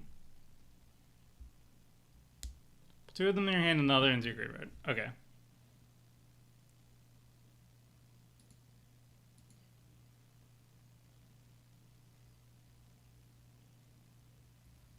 We do have Soul Shredder and Vorna's Hunger both in the deck. Unfortunately, we can't find them, which is a little bit awkward. So we're going to continue digging.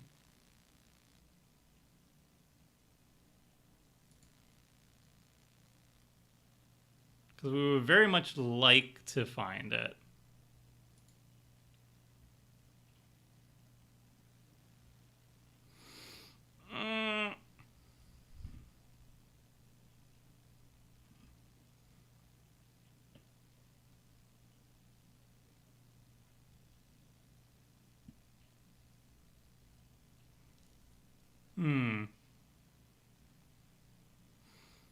I mean, we could, like, Instant Spade kill something.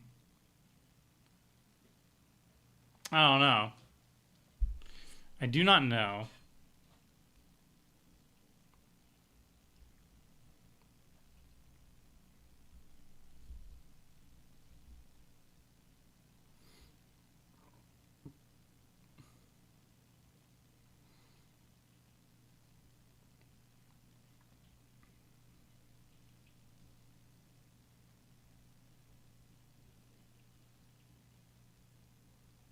I think we keep up this mana and just hope for the best, I think. I don't know. Like, we can Dark Bargain, but we still don't have... We won't have an answer to Corvold on this turn cycle. Oh, so I think we're going to chill for a bit.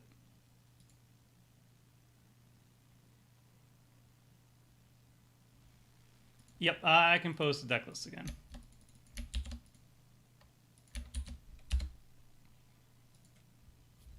Okay, so no attacks. We're just going to chill for a bit.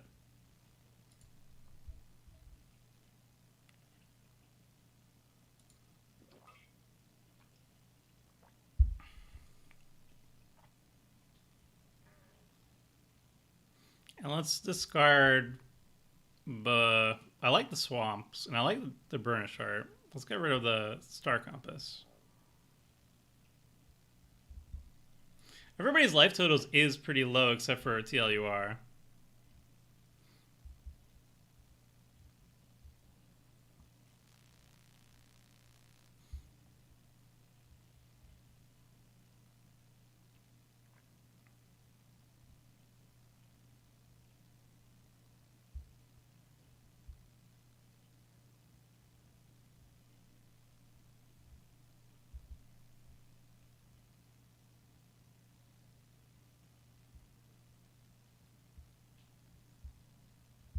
Yeah, this deck is sweet. It's just, it's getting eclipsed by Corvold, which, I mean, most decks do get eclipsed by Corvold, so I'm not holding it against the deck.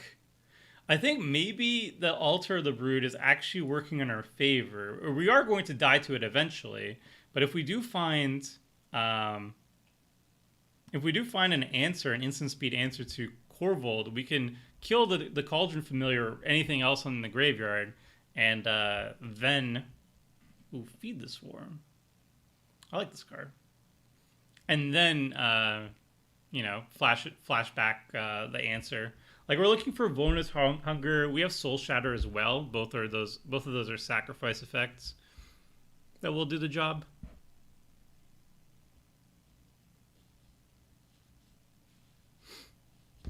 TLUR has been fighting against the whole board and still has a better board than you. I mean, yeah, that's Corvold. Like, he's a disgustingly overpowered commander. That's just how it is. It's like saying, Golos is doing really well despite being targeted. And it's like, yeah, it's a Golos deck. Like, what do you think? Obviously, Corvold's gonna do very well. It's Corvold.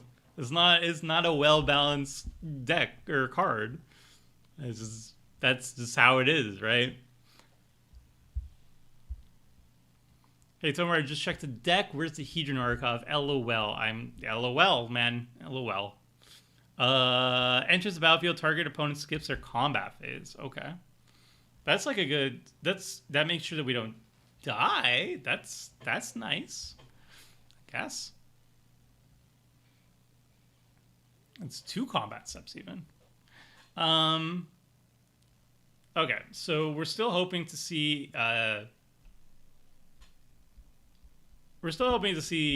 some sacrificing. No Liliana's Triumph on the list. I think it's in the $50 list. I took it out of the $100 list. The reason why I took out some redundancy effects in the $100 list is the $100 list had more tutors. So in theory, we should be able to tutor up. What?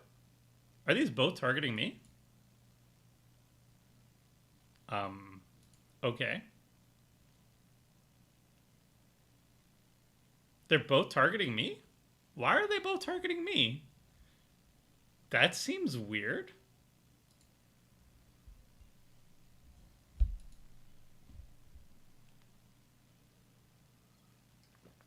Do you still play your Zedru deck on occasion? Can we see you play it on stream? I mean, Zedru is still one of my favorite decks, but I haven't played it since quarantine because the deck is all about stealing opponents' permanents, so it's not very effective. It's not very friendly online, unfortunately.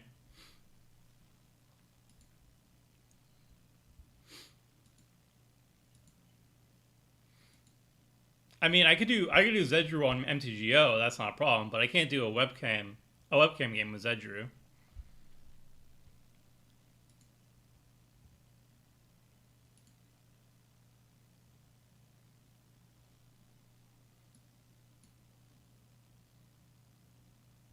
Is Gravebreaker Lamia in any of the versions of Toshiro? I considered putting it into the cheaper version of it, but what I found is it's like a 5-mana ramp card that's conditional. I found it just looks better than it plays. It's just too expensive. Just too expensive.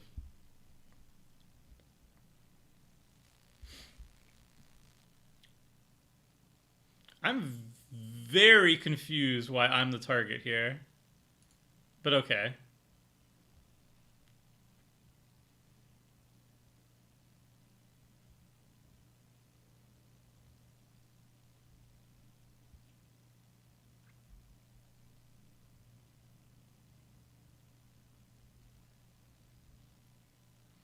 All right, I think it's game over for my graveyard at this point, unfortunately. Ultimate price. Is there anything we want?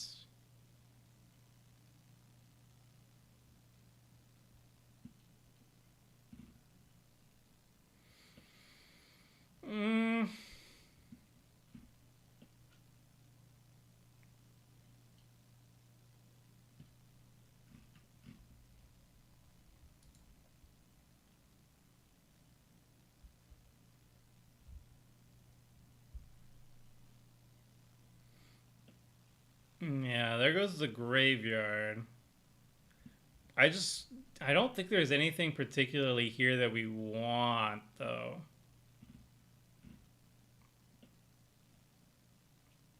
Like, I can kill the Agent of Erebos.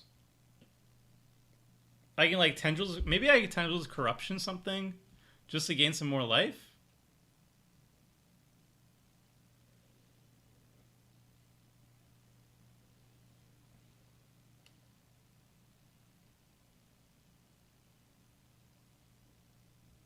Or maybe I kill, like, some stuff with, like, the Stonehorn Dignitary and such.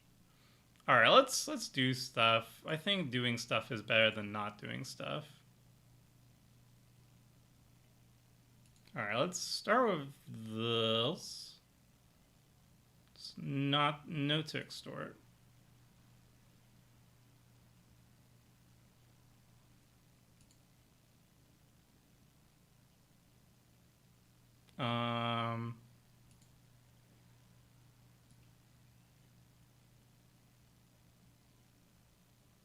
Let's... I kind of like the idea of killing Muldrifter to draw cards. Let's kill the Muldrifter.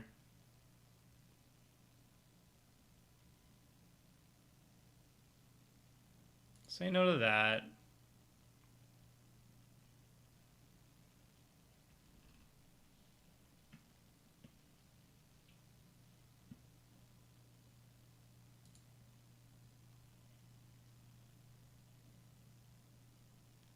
We're going to target, I think, the Force of Despair.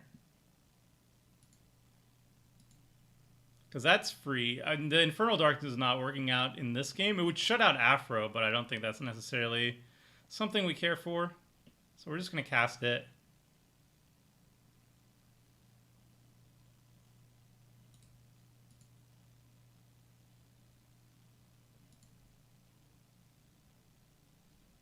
Oh, I can't play the alternate cost. Oops.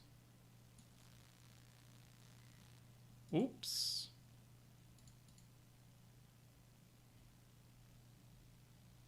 So that wasn't as free as I expected it to be, unfortunately.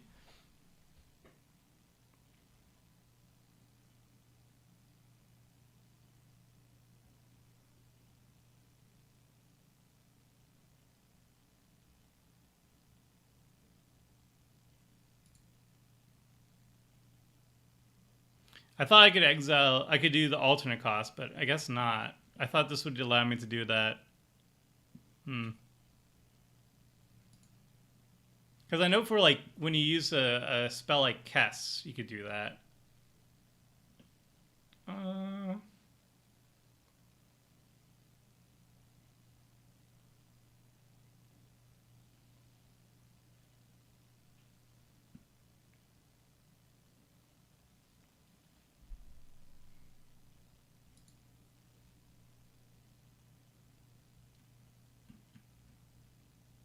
Okay, and then let's finish with a Tendrils Corruption.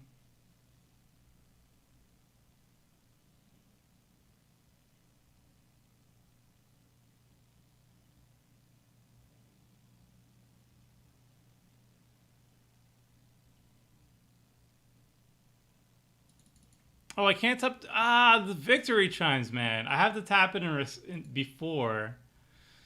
Ugh. Well...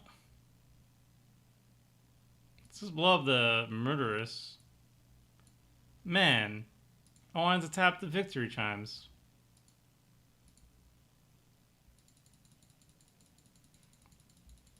It's very inefficient. Victory Chimes has to be tapped in advance. It could have extorted on this one. That sucks.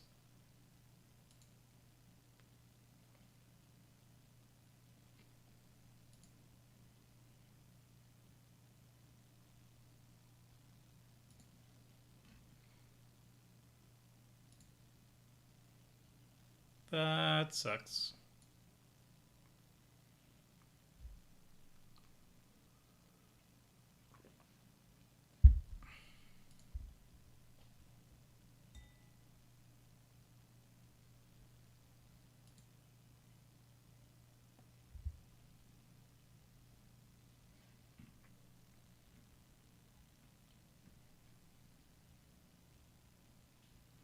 Alright, so now our stuff gets exiled. Feels bad.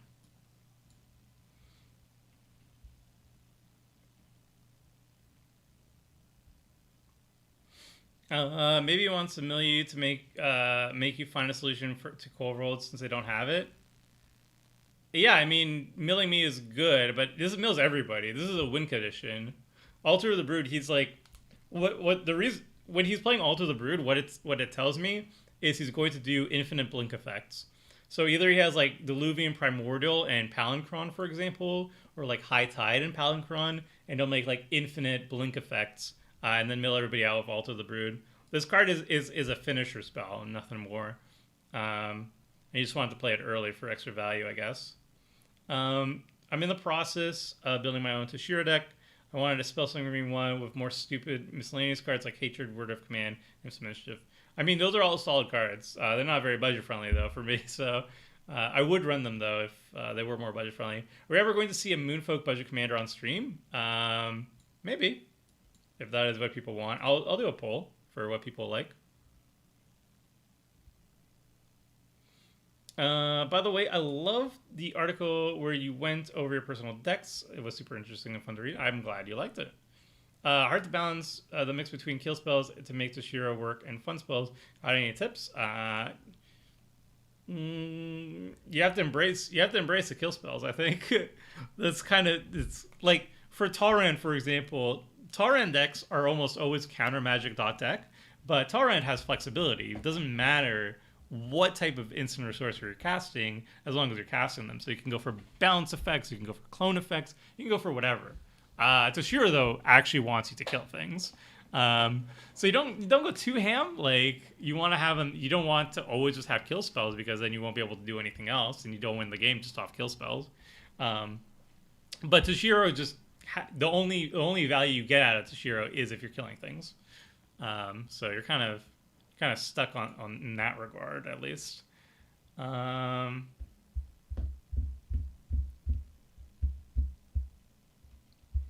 What's Azorius player's commander? Got here late. It's Brago, King Eternal. Blinky blink. Hey Tomura, I always felt that Afara, God of the Polis, is an underrated commander for Azorius because it is different than Brago. And would like your opinion. I mean, I think Afara is just as rated as she should be. She's good. And when she came out, there were Blink decks out there, but she's essentially a like Flash Blink style deck, maybe token style deck. And Braga's just stronger. That's why he's more popular. Generally, there is a coinciding between how popular a card is and how powerful it is. That's why you usually see like Corvold is one of the most popular commanders ever printed. Golos is one of the most popular commanders ever printed. In casual circles, they're just more powerful options than the less powerful options. So that's why you see more Braga than Afara. She's good. I like her. Nothing wrong with her, except, yeah, she's not as powerful as Braga. That's her main strike against her. She's not as powerful as the most powerful thing that does relatively similar stuff in the same colors. What the heck is the art on Word of Command? Yeah, it's an old card. I don't think the artist really tried. Even Eclipse by Pueblo, it's fun to see your stream. I'm glad it is, because this is a lot of time sink just to get smacked around by a Corvold deck, which is not as enjoyable to play against, I'll have you know. Maybe there should be a throwback a week where commanders are older, balanced ones instead of new kids on the block like Corvold. I mean, I think on Commander Clash we have a good amount of balance there. Hey Tomer, would you consider building a Bruno Light of Alabaster deck? Aura Voltron is insane on a budget. Maybe. I've done Aura already with SRAM fairly recently. I do like Bruna. Bruna's more of like just like a combo deck though, where you just kind of like mill your library of all these auras and then accept a one shot. She's very powerful. Like I've been on the receiving end of good Bruno decks in the past. On a budget, I think she'll be harder to be less one-shotty. But it could be interesting to do, for sure. Alter the Brood gets killed. Okay, so there's the finisher is gone. Should make a new account on MTGO for public games. Hide the username when you stream so opponents don't know it's you. I mean, every single opponent right now in this game is a person who watches the stream, so that doesn't really help. Like they came into the game because I was streaming, right? So if I had a new account, it doesn't matter what my account name is going to be. I would have to hide it, I guess. Um, but even then, like I would click new game, and then there would be somebody who shows up with a new game. You could probably deduce pretty easily that it's me. It would be pretty. It would get kind of expensive to constantly change it too. Um, it's not an issue. Like I don't think people are I don't think my opponents would be watching my hands, so it wouldn't really affect anything.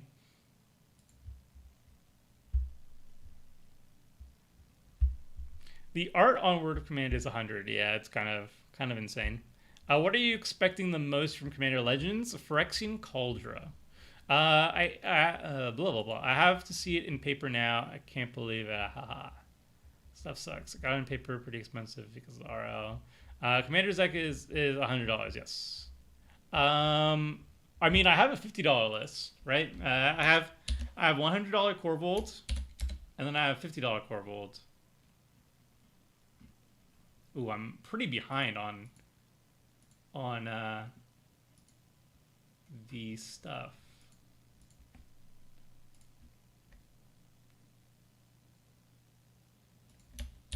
For reference, this is the $50 Corvold. I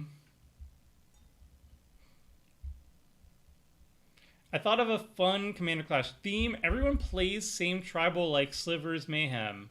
Instead, you will all play dragons, angels, demons. That could be good. I am disappointed that Umezawa's charm isn't there. It's not there because it's trash. I'm sorry. It's not a good card. Kess and most effects that let you cast stuff from a player's yard work very differently, but Kess is one of the few that allows for alternate costs to be played. Yeah, I know that. I thought Toshiro would be one too, but I guess Toshiro's ability is also an alternate cost. Would you play Infernal Darkness in Amanatu Flicker since you can reset the cumulative upkeep? Yes, if I had enough mana rocks to produce the other colored manas that I need, white and blue. I think it could be effective, yeah.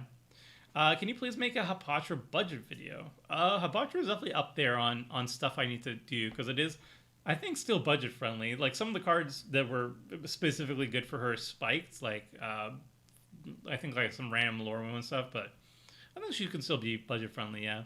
Fun tech with Toshiro, if you have an instant speed buyback spell with exile part of...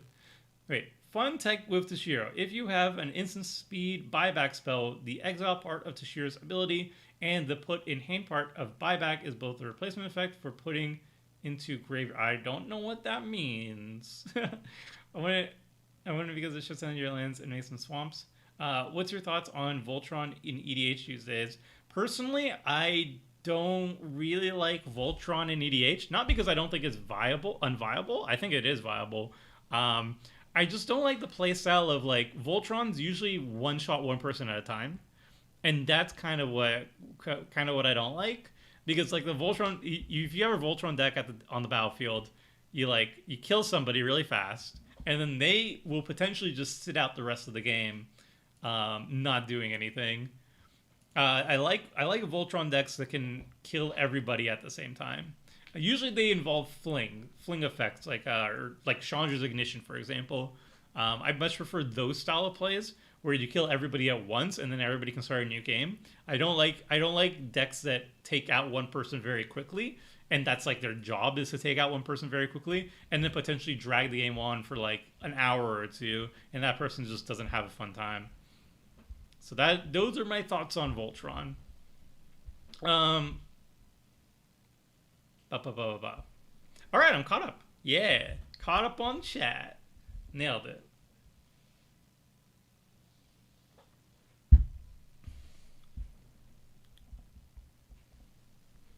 Dark Privilege. Regenerate enchanted creature. All right. Mentally, I'm very checked out of this game. I do not care about playing against Corvold. I really don't. And it's taken a while, and I do not like it.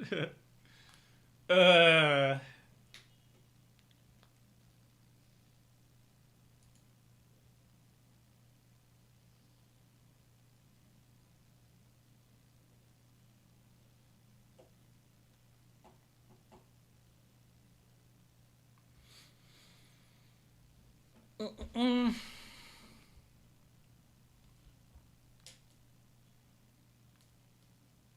Please play a budget Patra deck on stream at some point, maybe.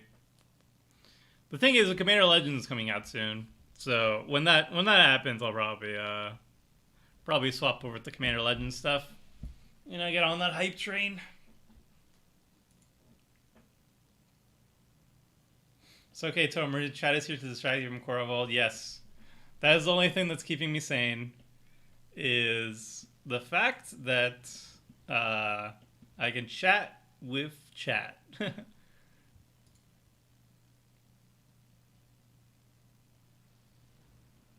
Problem is though, I'm not going to be using this gameplay for the video, and this does feel like wasted time because it is work right now. It's kind of work for me, and getting smacked by Corvold is kind of like, why, man? Did I spank TLUR too many times in previous games, and this is my punishment? Uh. Alright, you can get Godrak back.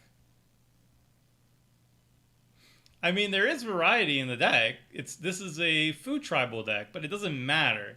All the food tribal cards are just window dressing to insanely powerful powerhouse cards led by Corvold.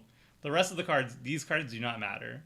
They could be basic swamps, and it would be the exact same effect. Well, I guess Cauldron Familiar is quite good, but like the Fell the Pheasant can just be a basic swamp. It wouldn't matter.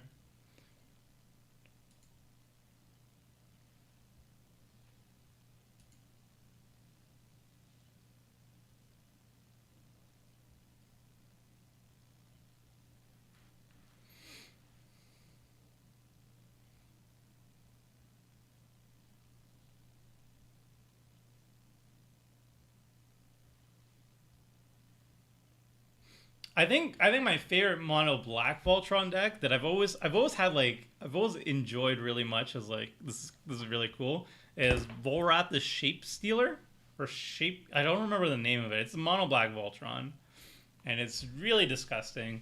You can discard creatures from your hand, and then I think Volrath gets power boost, power and toughness boost equal to its converted mana cost. So you like discard Draco and you get like +6/+16 and one shot people. But like, and then since you're in black, after you discarded all these creatures, you can then reanimate them as extra threats. I really like that deck a lot. I actually tried to get it as a budget commander in the past, and it never just got voted on. But again, the problem is that Vorath deck is most likely just going to... Okay, I still have nothing going on. That deck is most likely just going to one-shot an opponent and then probably get shut down shortly afterwards, as the other two scramble to deal with the threat. So we will extort this time. Huzzah.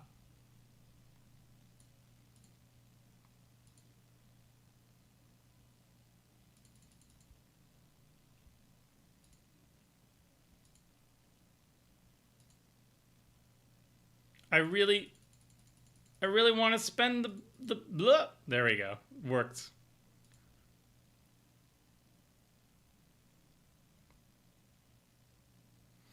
All right, so we could Infernal Darkness right now if we really wanted to. But probably won't. Probably won't.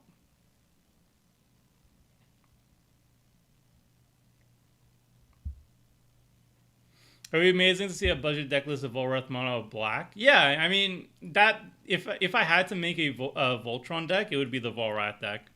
I've had it kicking around since like 5 years, at least 5 years. It was like one of the first budget commanders that I was ever interested in. But the thing is that like, well, first of all, it just never was picked, so it's probably unpopular. And then second of all, it's a Voltron deck, and I personally don't enjoy Voltron decks that much. So we don't have too much going on. I don't think we can attack because Stonehorn Dignitary did the thing on me. So this is great. Loving this. I'm just going to ask chat. You ask me more questions. I'll give it one more turn. If this game doesn't get more spicy soon, I'm just probably going to just quit it because I don't want to deal with this anymore. I want to get some good footage of me doing things. That'd be good. That's why I love Uriel. If he hits the board, good luck. It's all uphill from there. I mean, Uriel is good, but like again, Uriel still loses to board wiped or mass enchantment removal. And then if you kill somebody, and then you don't get to kill the other two people, you just made some person very sad because they will sit around doing nothing and waiting for the next game. Uriel is one of the OG Voltrons, though. Much respect for that. I actually built a Uriel deck. It was one of the first ones I ever built. I started with Zedru, the Great Harden, and one of the next decks that I actually built was Uriel the Miststalker, Aura Voltron. And what I found early on was I would be killing people, but then I would get shut down by like concentrated removal, like mass enchantment removal plus mass creature removal. Eventually, you just can't keep up. And what I really enjoyed though is I really liked the Enchantress aspect of Uriel though. I kept adding more and more Enchantress cards to Uriel decks, and that's what led me to actually building a 5-color Enchantress. And I built a 5-color Corona the False God deck. And the original list, which I wrote a Budget Commander primer on a long time ago. This was one of the first Budget Commanders I ever wrote. It was when I wasn't even working on MTG Goldfish. I was contributing to a site called Pure MTGO, which is mtgotraders.com. That was a deck, an Enchantress deck that was all about casting your commander Corona the False God. She's really powerful, or she was very powerful back in the day. But her drawback is that at the beginning of each player's upkeep, they get control of her for that turn. So she goes around the board just dealing massive amounts of damage. So the Enchantress deck ended up being like this 5-color Enchantress Pillow Fort deck where you would cast Corona, suit her up, make her very Voltron-y, but then everybody else gets in on the fun, and you Pillow Fort up with your enchantments, like Ghostly Prison effects, so you can't actually get attacked. Okay, so now they're shutting down TLR. Cool. And that was fun, but then I just didn't like the Voltron. I didn't like the Voltron aspect of it. So I took out the Voltron aspect of the Corona deck, and I made it 5-color Enchantress, and it stayed as one of my personal decks until I don't remember what commander set it was, but when they came out with Estrid and all those Bant Enchantress precons, that's when I disassembled my 5-color Enchantress deck finally and made it a Bant deck. And then from there, I just kind of got bored of it after playing like Enchantress auras for a decade, and I disassembled it and I turned it into my Siona combo deck. Long story, but that is my journey from Uriel Voltron to Enchantress to 5-color Enchantress to Bant Enchantress to finally Siona combo.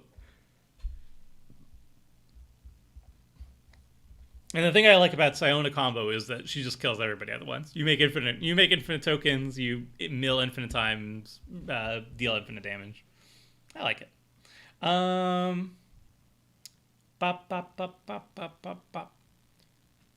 I've been floating around an idea of quintessential blue deck without blue. Interesting. Basically do everything that blue does, like countering, drawing cards, stealing stuff, but without blue. I call it deck blue, but with extra steps. I think only I guess all colors have access to at least one counter spell. I think white has the most though, but not a lot. I think it's like Lapis Eternity, Mana Tithe. Black has like 2, I think, or maybe 1. They have the one that's like counter target creature. Old Mirage card. I just got my card order loan pack. I'm glad. I hope it works out for you. I mean, and if it doesn't, I mean, it was free, so there you go.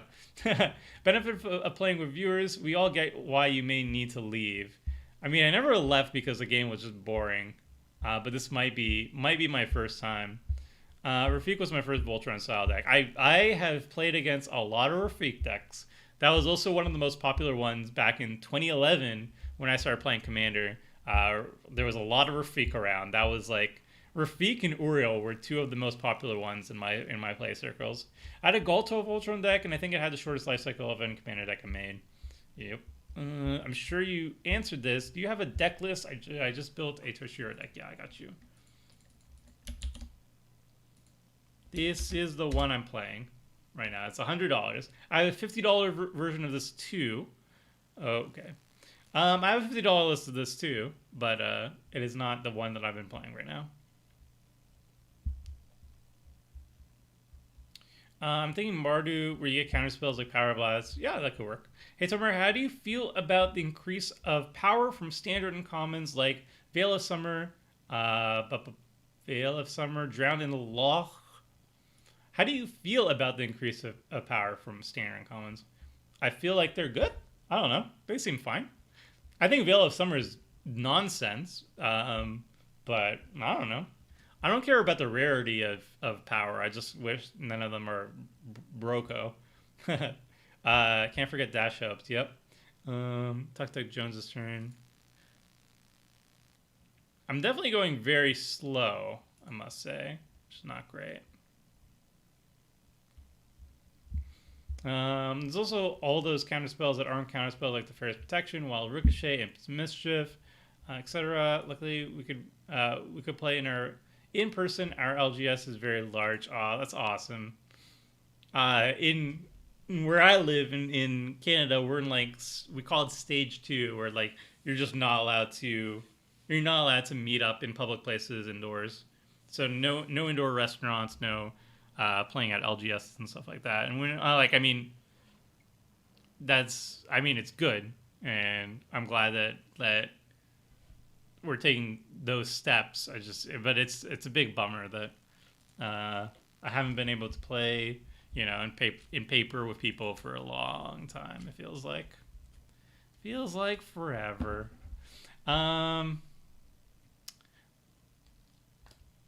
Here's an article about all this either for Toshiro. Yeah, that Toshiro article is a little bit outdated.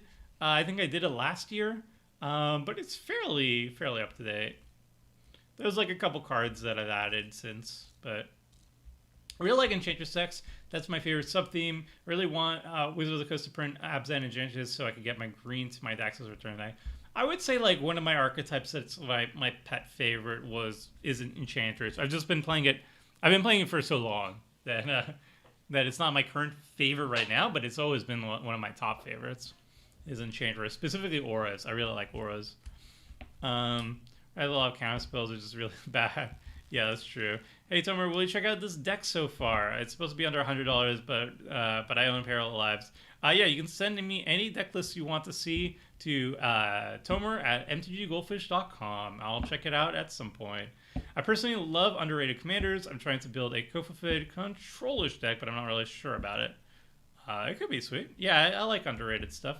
Feels like the power creep of uncommons makes decks inadvertently more expensive. Wouldn't think Veil Summer is $8 or Adrenaline Lock is $4. I mean, it would be more expensive if it wasn't an uncommon, right? If it was a rare or a mythic rare, it would be far more expensive. So being uncommon is not the worst. All right, I'm just gonna do this. Gonna auto yield. And then hope TLUR kills me so I can go to the next game. My face just fell from my laptop because it's 2:30 a.m. Sorry, I've got to go to sleep. Into the chats and things for the summer. Have a good night. That's here. I'll never forget Robin Williams' joke. Canada's loft is a loft over a really great party. Huh.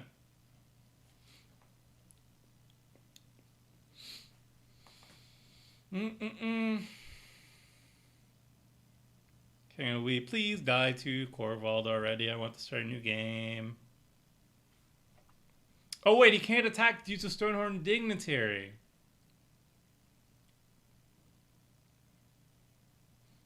Man, okay, that makes sense.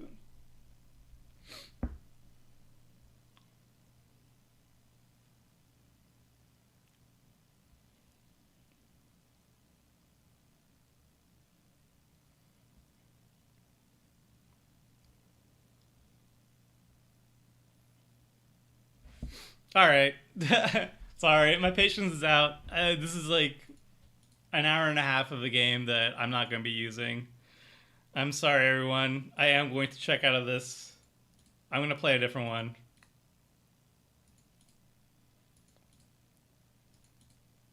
Yeah. Sorry, y'all. I need some footage for next week's recording. We're going to go on to game 2.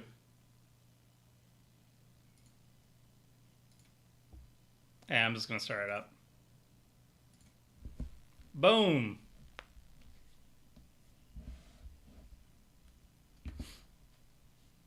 All right.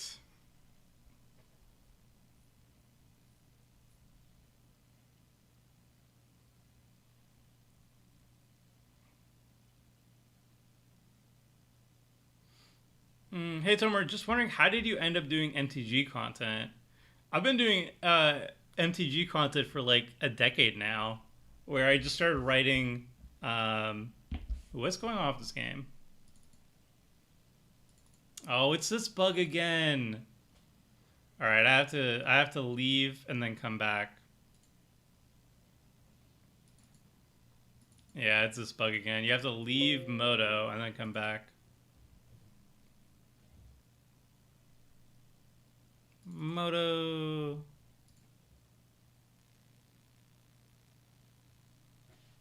Whoop. Let's do it over here.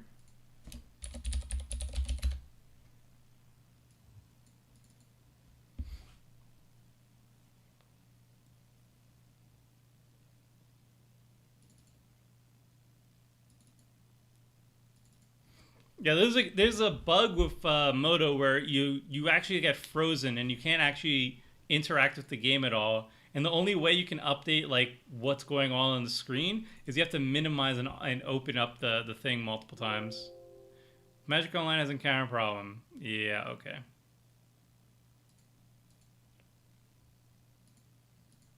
Great. Great, great, great.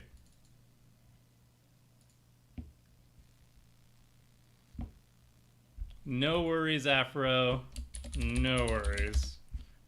Your deck was fine.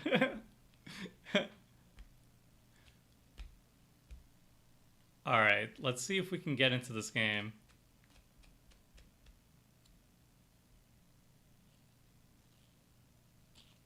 Alright. The deck I really want to build because I think it would be funny is Thelon of Havenwood. But really, man? Wow, this stream is cursed today.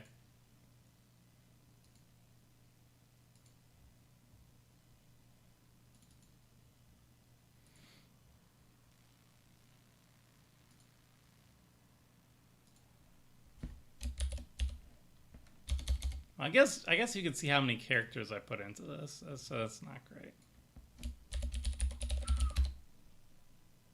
There, I go sneaky.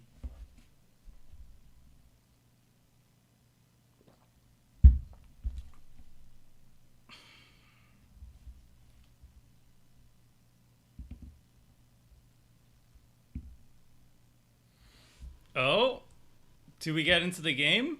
Or is it still cursed?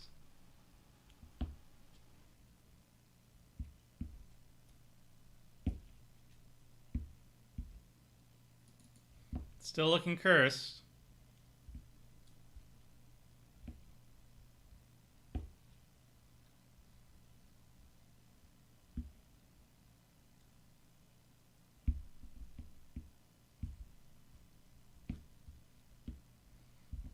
Living up to the name and playing anime character Toshiro. Toshiro's from Magic. What do you mean?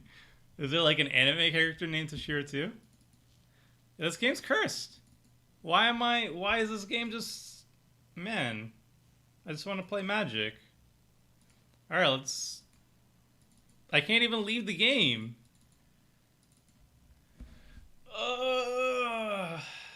Why? This is just a cursed night. Oh, man. Yeah, send error report. Frick.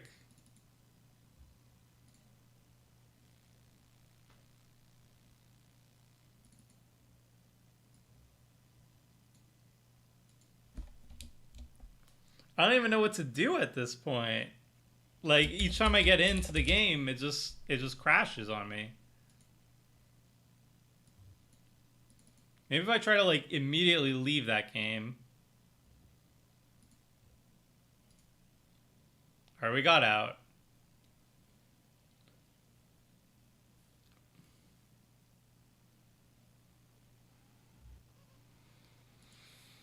All right, we're gonna try again. Yeah, Halloween spookiness is the ghost of worth. It's holding us back.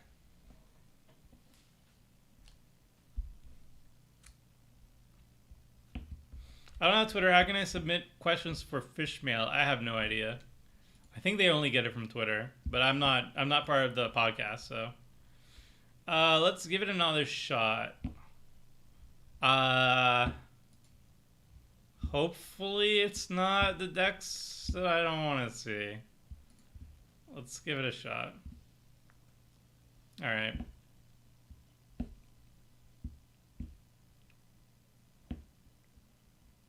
Please? Oh, it seems like it's working. Okay, Thantis. Glenn, no, Ankylosaur. You know I can't show this. Oh, boy. I can't show this on my stream, man. You know how much crap I'm gonna get for this? Yeah. No. We can't do this. If I put this, so imagine me, all right? Content creator, does this for a living. I'd make it a bridge gameplay with a person from The Walking Dead. You know how many downvotes I get? You know how many downvotes I get? Get out of here. Get out of here. I can't have that. I can't have that. Get that out.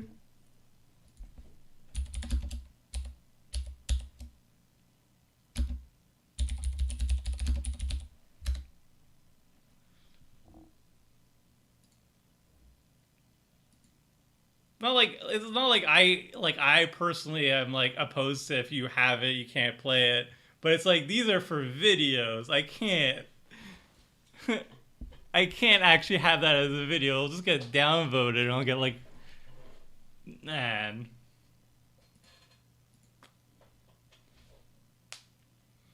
All right. This is the last time, Chad. Last time. The stream didn't work for no reason. I'm getting bugs. I'm getting trolled by Corvold players. It's not going well. And then The Walking Dead. Like, come on now. Come on now. Alright, so we got Nicobolus, we got Thantis, and we got Sir Conrad the Grim. Let's go. This hand has some ramp, has some action. It's fine. Let's go. The walking down vote. Pretty much. Pretty much. Annoying thing is the Graphstone is the poor man's the poor man's mana rock for sure. It is good. It's decent. It's not great in mono black, but it does mana fix. And other things. And we do have a lot of cheap spells that eventually will do stuff, but in this particular hand, it does not do much. Okay. Okay, we start off with Swampy Swamp.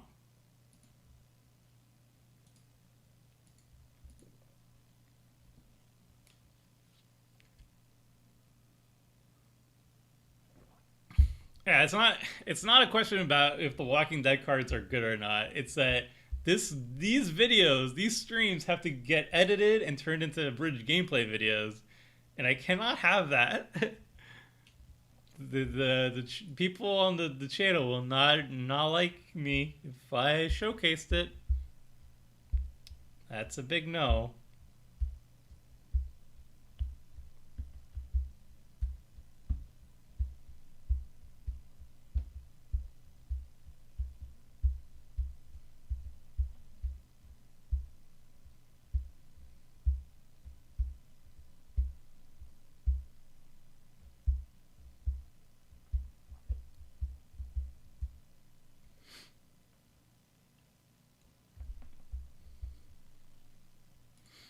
All right, we're on schedule for a Siphon Mine at the very least.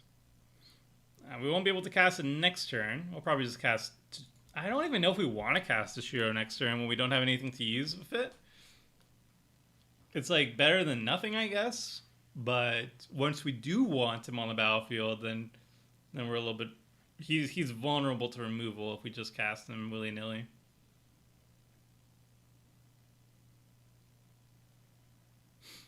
Actually, just destroy and make it look bad. No, it doesn't matter if the card is bad. It doesn't matter if it doesn't perform well.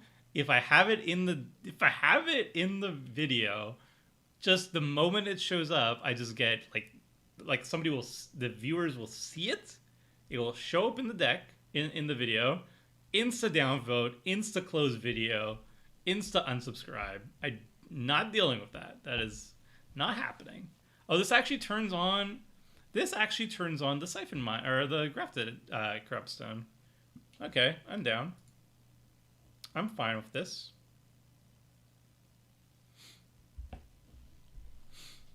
I wonder if this is... It says it's Karn's Bastion. Is this my supervillains deck? When I see Karn's Bastion, I think Super Friends. And I did make a super villains deck with Nicol Bolas the Ravager. So I'm starting to believe, based on the commander and the Karn's Bastion, this is my super villains deck. Be very interesting to see if that is the case. Nikki B ramped you. I mean, in a way. In a way he did, yes. Despise. Target opponent reveals their hand. You choose a creature or planeswalker. What?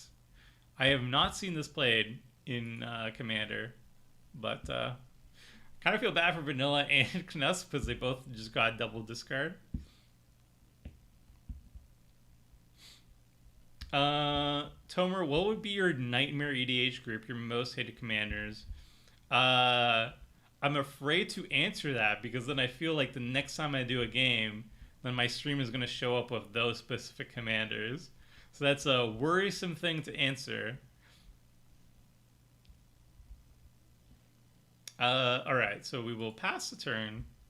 We got a Solemn Simulacrum, which is nice to see. We got the Arcane Lighthouse to get around Swiftfoot Boots and Lightning Greaves, which is also good.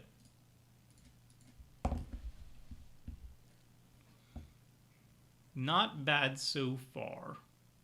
Is there a budget for this deck? It's $100. And the cheaper version is $50.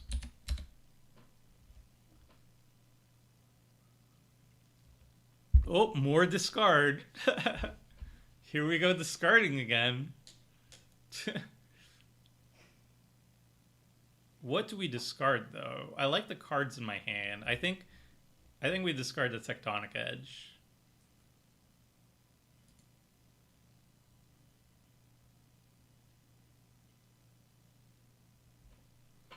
So next turn we can Solemn Simulacrum, and then after that, if we don't hit a lane, we can probably just Ambition's Cost.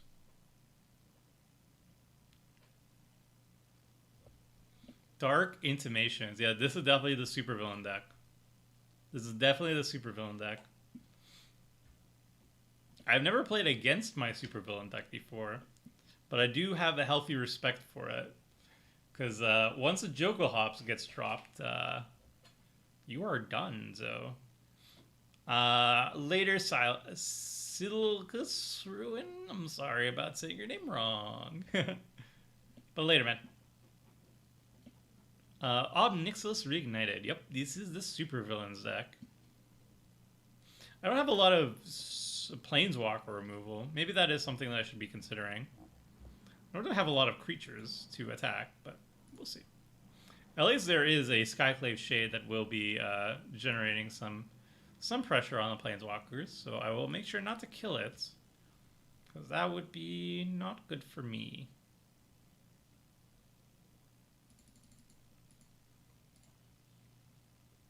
Alright, let's Solemn Simulacrum. How would you face an Avacyn deck with Toshiro? I'd cry. But no, there are ways that I can make people sacrifice. So I would just sacrifice Avison. Like you could see over. Where are you? Well, we have the file, so that gets around it. What else gets around it? Tragic Slip gets around it. We got Vona's Hunger somewhere. Vona's Hunger gets around Avison too. And then we have, what's the Shatter one? Soul Shatter. So we have at least 4 different answers to Avison.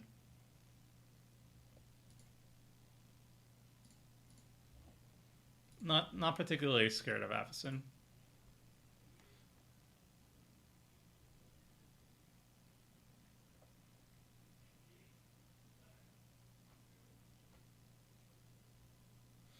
It's still asking me to do stuff? Man. Oh, I have Snuff Out, that's why. Boop. Boop. I guess tapping out doesn't really mean anything when you have Snuff Out. Mutilate also gets around, but it is 8. It is an 8/8. So if you get out before I can get 8 swamps, then it's a little bit difficult.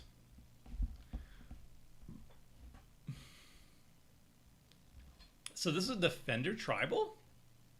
We got a Vine Trellis. We got a Gatekeeper Vine. Is this Plaint Tribal or is it Defender Tribal? I think it's Defender Tribal, which would be very interesting. You have piqued my interest, Knesp. You have piqued it verily. Much more than Sir Conrad. No offense to Sir Conrad. I've just played against Sir Conrad a lot. He's a very popular commander and very good. And is justifiably popular. Obnixilis, I'm worried. I'm worried about supervillains because I know I made that deck very, very mean. So if that is my list, then it would be a little bit scary. Hey Tomer, how are you? I'm good, Jonathan. How are you doing? Your Shia made me want to build a paper deck for it. It seems pretty great. I can't wait to try it out. I hope you enjoy it, old Greg. I hope you enjoy it. Bolas's Citadel. Interesting. Interesting. I guess my sad robot can't beat down the obby.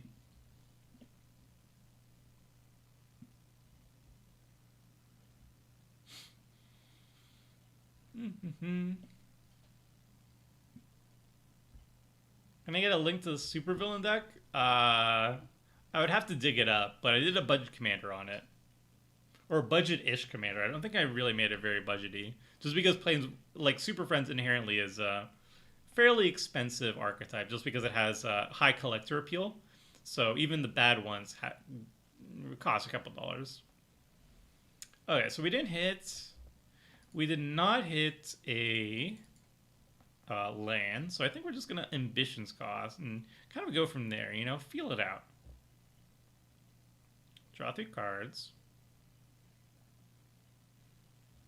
I guess it's a little bit on me for, oh, we can Scumble. We can Scumble to the Temptation, but I think we'll just, yeah, we'll Scumble.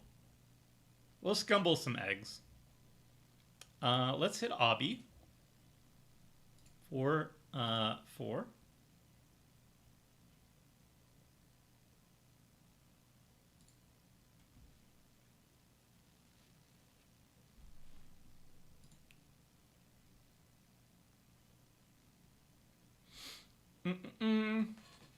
Toshiro is one of my favorite commanders. It's fun to see piloting it. Yeah, I love Toshiro. I'm going to be making a paper version of this deck as well. This is actually just kind of me playtesting it. So outside of work, I get to playtest this for my own paper deck, which is kind of like a fun little perk of doing the stream. So I'm getting to see which cards I like and which cards I do not. I'm probably going to be making the $50 version, not the $100 though. Unless I have more of the more expensive cards. But I don't have like a Cabal Coffers or anything. I think I might have a Cryptcast though. It would be nice to see those cards get get reprinted in like a decent amount, volume. Strong flavor from the Bolas player at least. Yeah, for sure. All right, Sir Conrad is out. Out and about.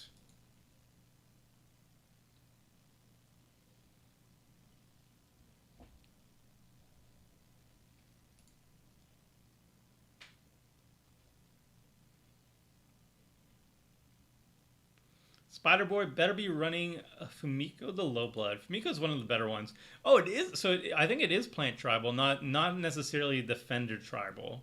So Plant Tribal Thantis is like a pretty neat thing. I don't think there's any plant payoffs, but we'll see what they end up doing with that.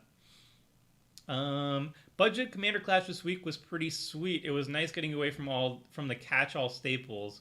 That's interesting that he pointed that out. I think people like Budget Commander, but we were actually discussing recently whether or not we want to remove the budget restriction. Like currently in Commander Clash, one of our house bands is we have a budget restriction of $100. This isn't me. Yeah, it's not me. We have a budget restriction of no card over $100, and we actually discussed it recently whether we want to remove it or not going forward, and just increase our ban list. So, for example, if we remove the $100 limit, then we would want to put like Gaia's Cradle on the ban list. So yeah, it's something we're going to be discussing, something we're going to be figuring out for next season, but. I do like hearing people's inputs on whether or not they even like the budget restriction or not. I personally am for it, but I know I'm definitely a minority in that. But yeah, doing at least like some budget themes every once in a while is great. I think I definitely enjoyed the budget episodes a lot, and I think people do too. Even if it's not like a constant thing, if it's more of a one-off thing. By the way, Tomer, are you going to be making a video on the Asperia deck you played on Commander Clash this week? I really would like to do that. If I have time to make another budget commander, it will be on Asperia, because the deck was really good. It had a very poor matchup against Crim's deck, because Crim's deck was a Steal Your Stuff deck, right? And my deck had a bunch of Haymakers that are really good to steal against. I think Steal Your Stuff decks, like Graveyard Theft decks, like any type of Theft decks, or Clone decks even, they are strongest when you're up against opponents who have just generically powerful creatures like I did, and they're very bad against people who have very synergistic creatures that require multiple pieces to be good. Like if I like brink like Moonfolk Tribal against a Clone / Theft deck, they're just not going to get a lot of value out of it. Or if you even if you pick like a semi decent tribal deck, if you pick like something like Goblins, for example, you need to get multiple Goblins to even like get value out of your Theft cards. But my matchup was kind of bad. Without spoiling anything, my matchup against Crim was very bad. I'm not going to say who won or lost or anything, but I think the deck has a lot of potential. Just in general, it's one of my better $50 lists. Definitely don't want to spoil things. Tomer, you should get Cabal Coffers. I will wait until it gets reprinted, because right now it is bananas. The one thing I learned while building it was that I had way too much removal in the building what? Toshiro? Yeah. I think rookie mistake is adding too much removal, and then after that, not rookie mistake, but it's like first draft of Toshiro's always going to have too much removal, and then you just have to play test it and figure out how much removal you actually really want. I'm glad that a long time ago I picked up the F&M promo of Cabal Coffers. Yeah, that is a card that has never been reprinted in a good amount. I think it got like reprinted in like a Plane Chase or something, and then never again. Hopefully it works. Surprised your underrated gems from Twitter hasn't been adapted to a YouTube series. It has. It has been adapted a couple times. I did like underrated green cards and blue cards, and the reason why I stopped doing them is because nobody watches them. So they did very poorly on YouTube. So either I have to figure out how to present it in a way that is more interesting, the more people click, or I just what I'm doing right now is I'm just not following up with it anymore until I figure out a better way to drop it to increase the viewership on it.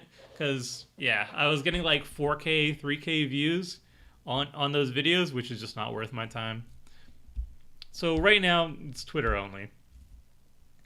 So is triple rare in every Commander Legends real? I'm not sure.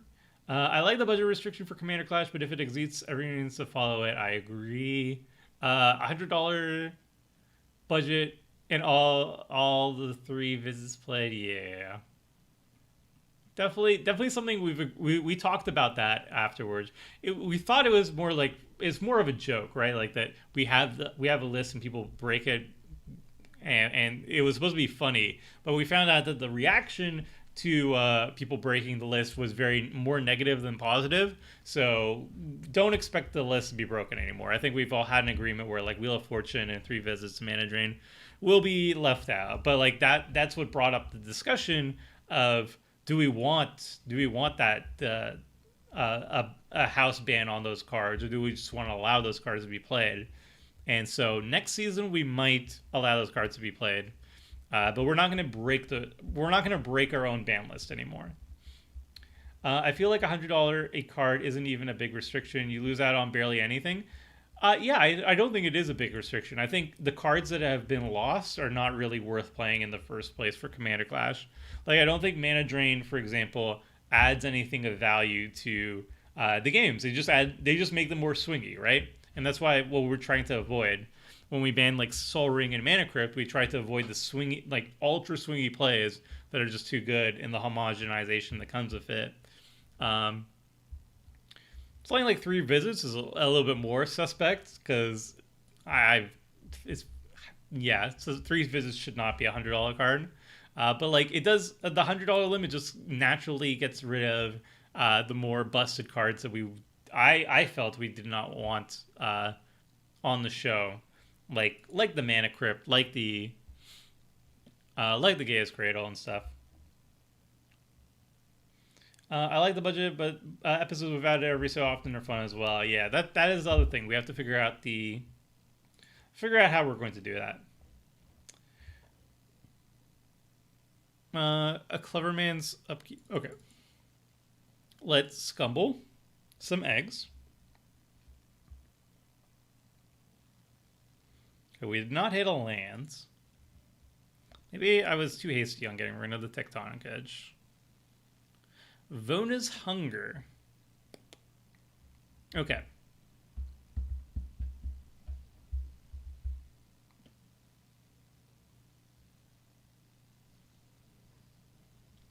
So you get Dark Petition for a land. And then what? And then what?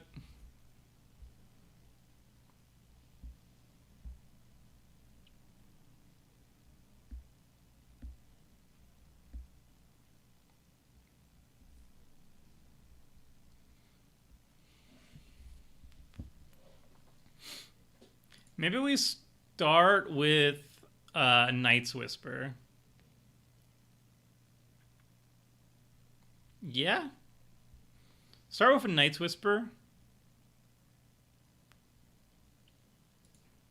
See what we hit.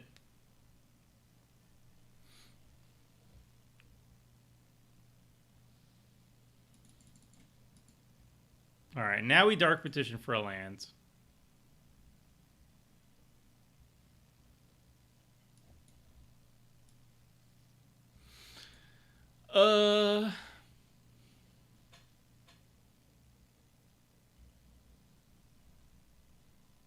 I think we're just going to get a swamp so we can play Expedition map.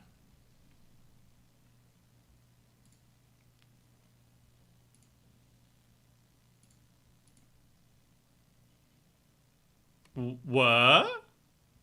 Oh, I forgot that, whoops. I forgot that the Dark Petition gave us mana. Oops. Well, let's play Victory Chimes.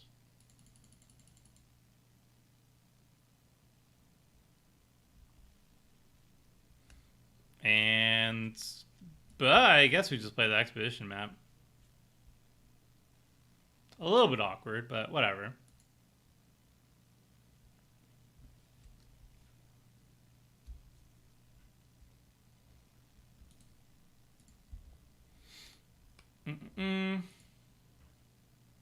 No attacks, I believe. I guess we probably should have killed Sir Conrad with the ultimate price, but whatever.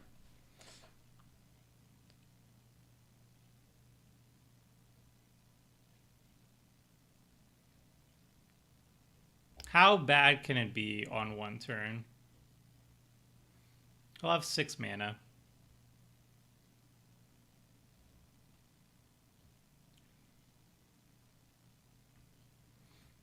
Y'all should do another CEDH class, but like with 1.5 decks, not tippy toppy meta decks.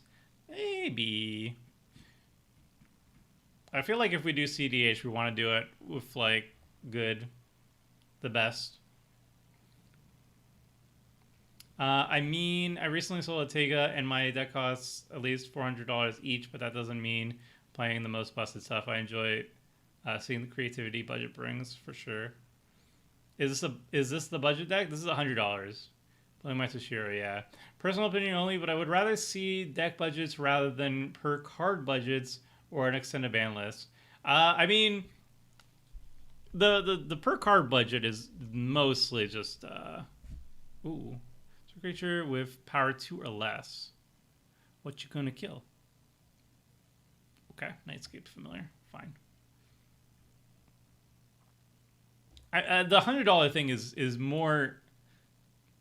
It kind of like it's so high up there that the deck budget itself, it kind of works the same way. I think we used to have like an overall deck budget, which was actually based on like the online currency, but we found that people don't really care about the online currency because most of our viewers don't play online, so it doesn't really mean anything to them. And then we swapped over to paper deck currency, and then we went for and then we went for the per card limit.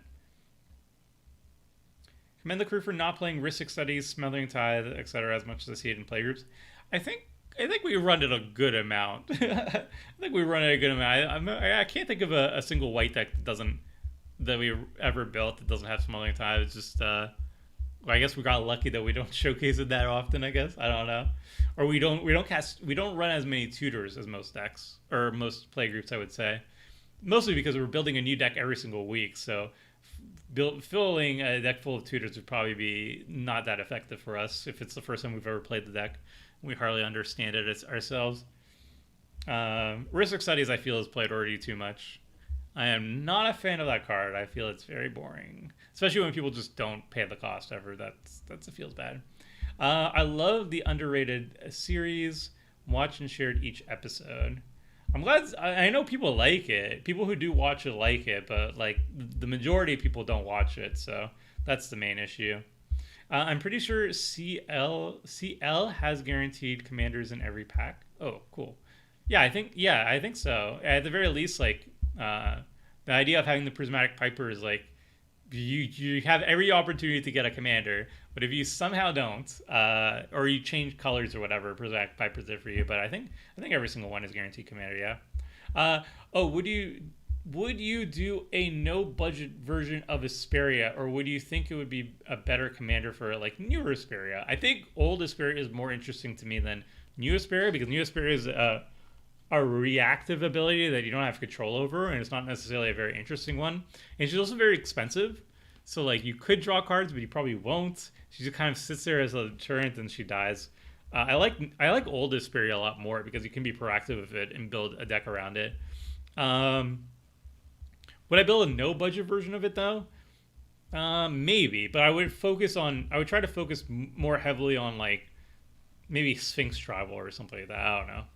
Management should be unbanned. All blue cards should be unbanned. No.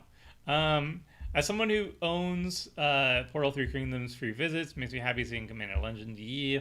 It's not banned. It's over the price limit. It will make it much easier for me to get multiple copies. Yeah.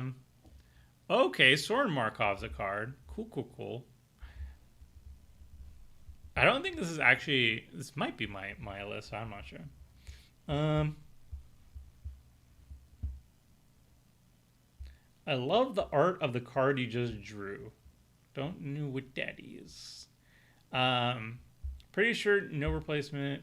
Pretty sure no replacement for OG Asperia exists. Yeah, flying support. Like if you try to go for flying tribal, there are support for flying cards, but like I don't think there's a commander that supports flyers in general. There's commanders that support uh, tribes that fly. Like there's bird tribal flyers, for example, but I don't believe I don't believe that there's like Unesh, which sphinxes are flying tribal or a flying tribe, and there's a bird tribal. I think is like Kanji or something, but most people just read the Revi anyway for the bird tribal. I don't think there's anything that's like a spirit that's like flyers you control get blah. Um,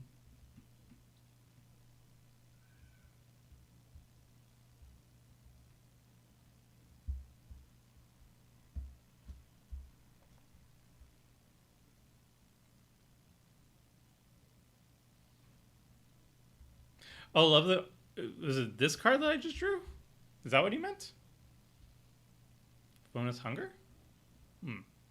Um, seems ridiculous for players being unable to use another copy of Nature's Lord just because of budget.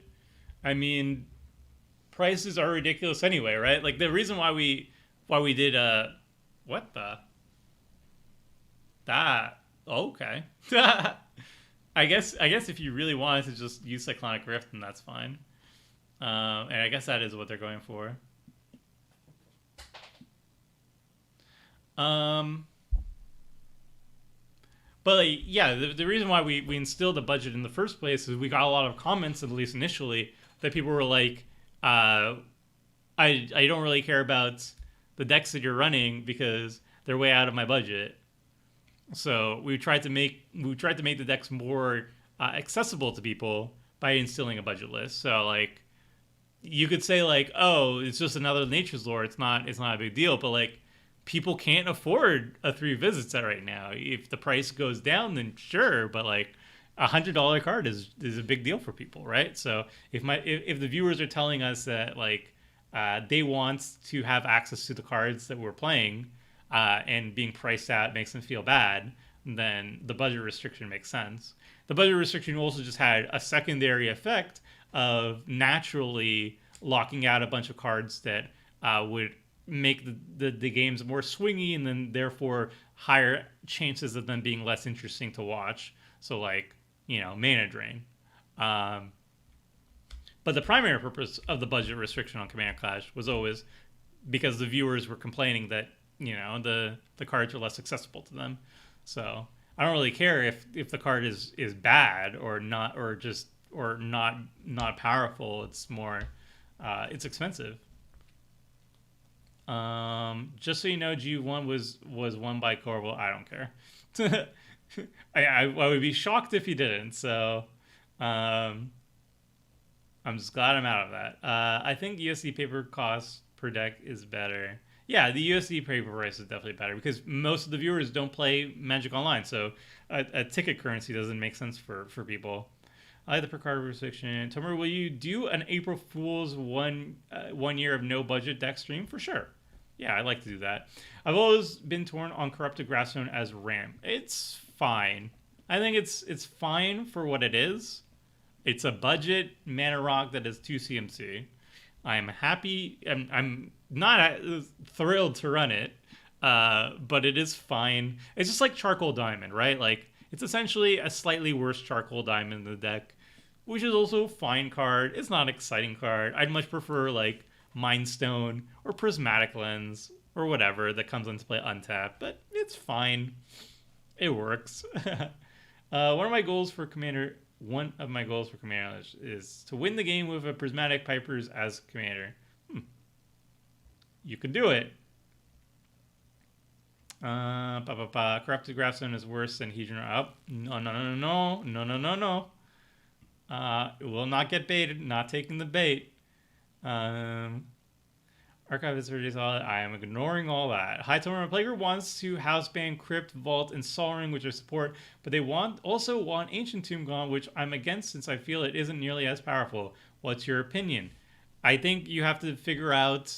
I think you have to figure out what are you trying to accomplish with the ban list. Like, what is the criteria for banning the Crypt, Vault, and Sol Ring? If you want to say, for example, you want to ban any card that generates more mana than its cost, then it makes sense to ban Ancient Tomb as well, because it is a land that generally is supposed lands generally just tap for 1 mana unless they have extra situational abilities. And Ancient Tomb just taps for 2. It's just better. It's very good.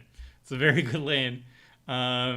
So it really depends on what you want to accomplish with that thing. I don't think Ancient Tomb necessarily needs to get banned with the other ones, but because there is I guess there's a drawback. Like, it's hard to run it. It's hard to run it in like a 5-color deck, but you could say the same thing about the other cards, I guess.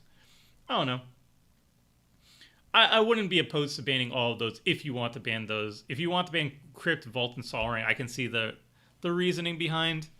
Okay, I get my turn controlled. I can see the reasoning for banning the Tomb as well, but it's just up to what your playgroup likes.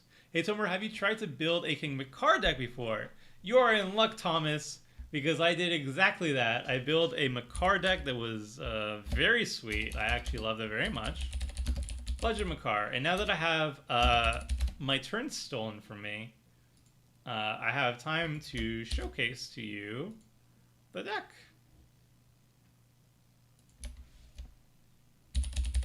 Budget Makar. Boop. It's the Makar deck was really sweet. I really enjoyed it. Oh, Ineos is flying travel. Yeah, that's a good point, Matt. So we do have another commander that is flying travel. It's very different though. I actually still like Asperia a whole bunch, but Ineos I think has more interesting stuff going on in terms of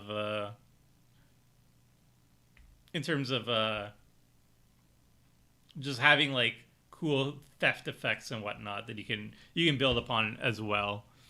So my opponent doesn't really have anything that interesting to do. Like, I have a bunch of kill spells that are not great. So like the best thing they can do is probably like cast my commander and then kill it, which is annoying, I guess. All right, he casts Torment of Hailfire. So he removes my finisher.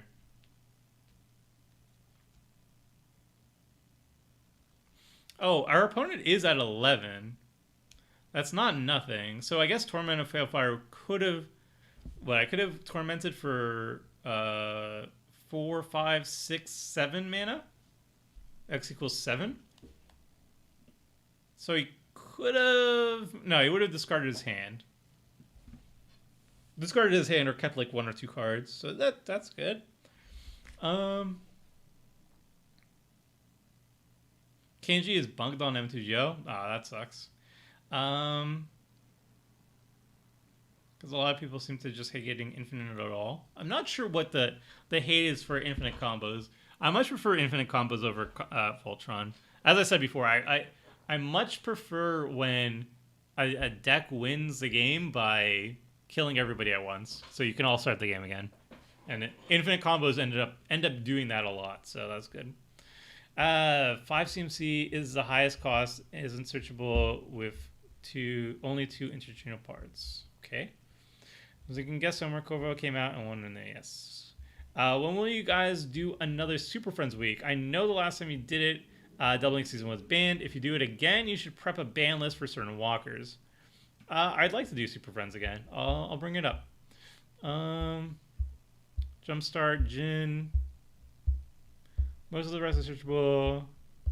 Unoverloaded Cyclorif. Oh, am I very behind on stuff? I feel like I am. Gressman is way worse than Charcoal Diamond. It's not that much worse. Yeah, it's like less. It's more conditional, but like casting a single spell before you Graphstone is pretty simple. Me and a friend were just talking about videos of people showering I guess you meant showing. Uh, underrated, underplayed cards, but they were all hundreds of dollars. Yeah, finding underrated and budget is definitely it's a thing.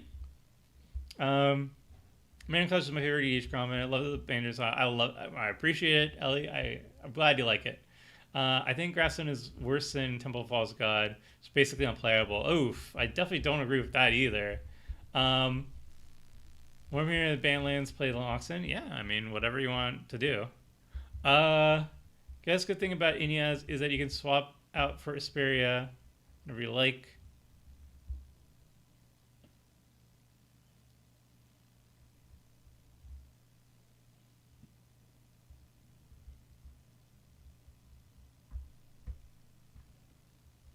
I've never been mind controlled by Soren Markov before. That's a feels bad. Um, could waste your tutor as well. I mean, they're probably just going to discard my tutor. That's what I would do. Uh,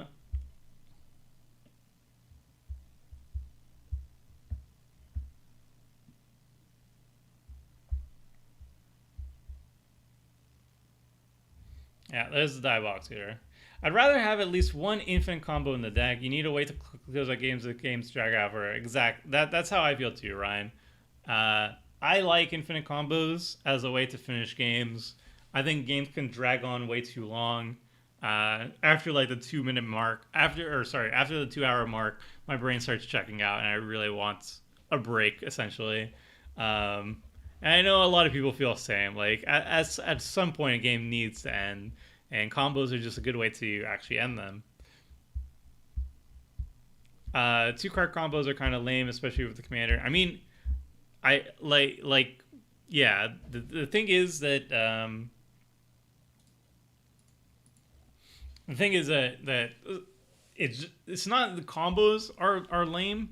It's that decks that have a high power disparity are lame. Some combos are stronger than others. Some take longer than others to set up. Some cost more mana to do. Some are easier to interrupt than others. Combos themselves can be good or bad. It just really depends on the combo themselves. So if you have a combo that is 2 card and also very cheap to cast and very easy to assemble and is very hard to interact with, then it's probably too strong for a lot of play groups. But I mean, that's not combos in general. That's just like specific combos. Have you ever tried playing Planeswalker's Mischief? It's a hilarious card. I don't remember that card. I think it's like a blue thingy. My issue is that it's always one infinite in a deck that is folks take as Maba. Uh, my issue with that is always one infinite in a deck is folks take that as a way to win nearly every time. I mean, sure. Yeah, you could just win you could just set up a deck where you're just like a tutor deck, and all you do is you try to set up that combo again. But like my tribal deck, for example, my tribal list is just focused on. Should I throw out the swamp? No. My tribal list is not focused on combos at all, but it does have combos. Like if I have Hakan on the battlefield and a Morophon on the battlefield, and I have like Blades of Velos Vel in my graveyard, it's very difficult for my deck to actually assemble that. But once I do have that, I can make my creatures infinitely large. And then if I attack with creatures and I pump them infinitely large, and you don't have blockers, then I win the game. That's a combo. I can perform that action infinite times. Is it a good combo? Is it no? But it is a combo. It does win games every once in a while. But it's not something that the deck actually builds towards.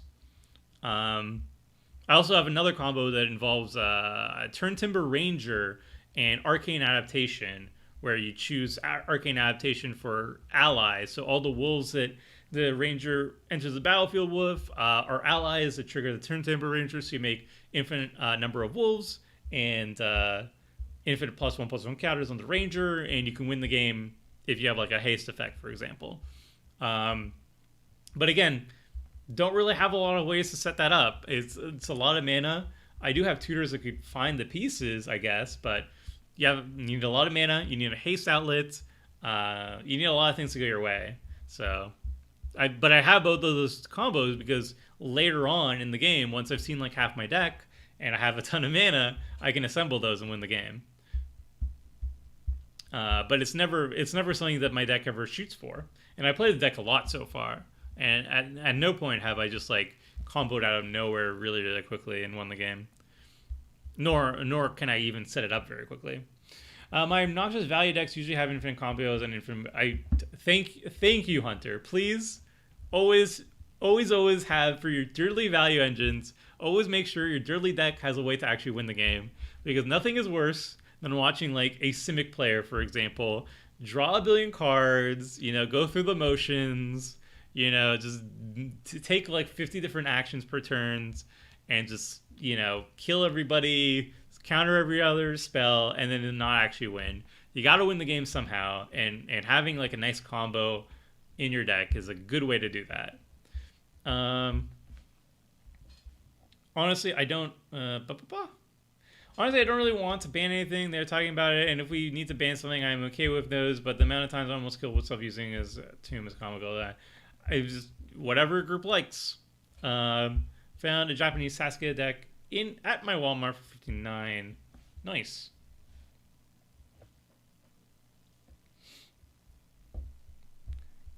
I actually don't know if I've won with KNT without using infinite combos.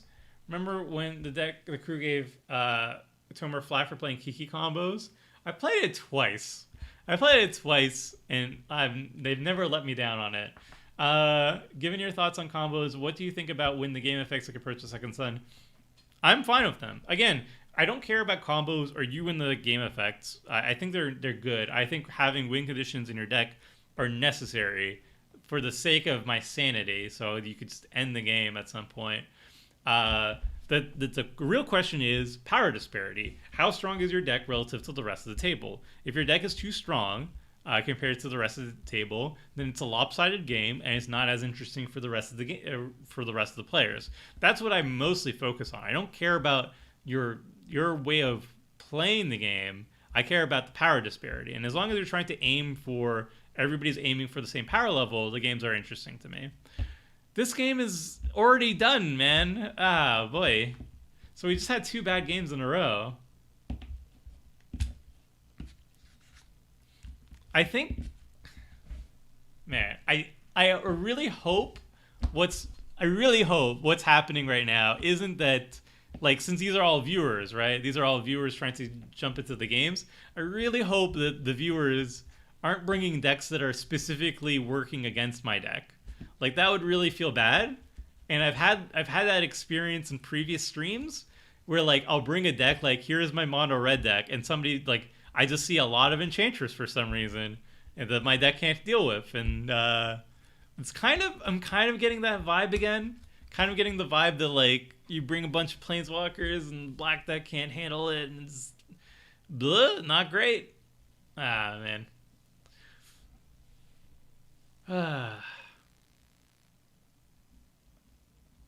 Well.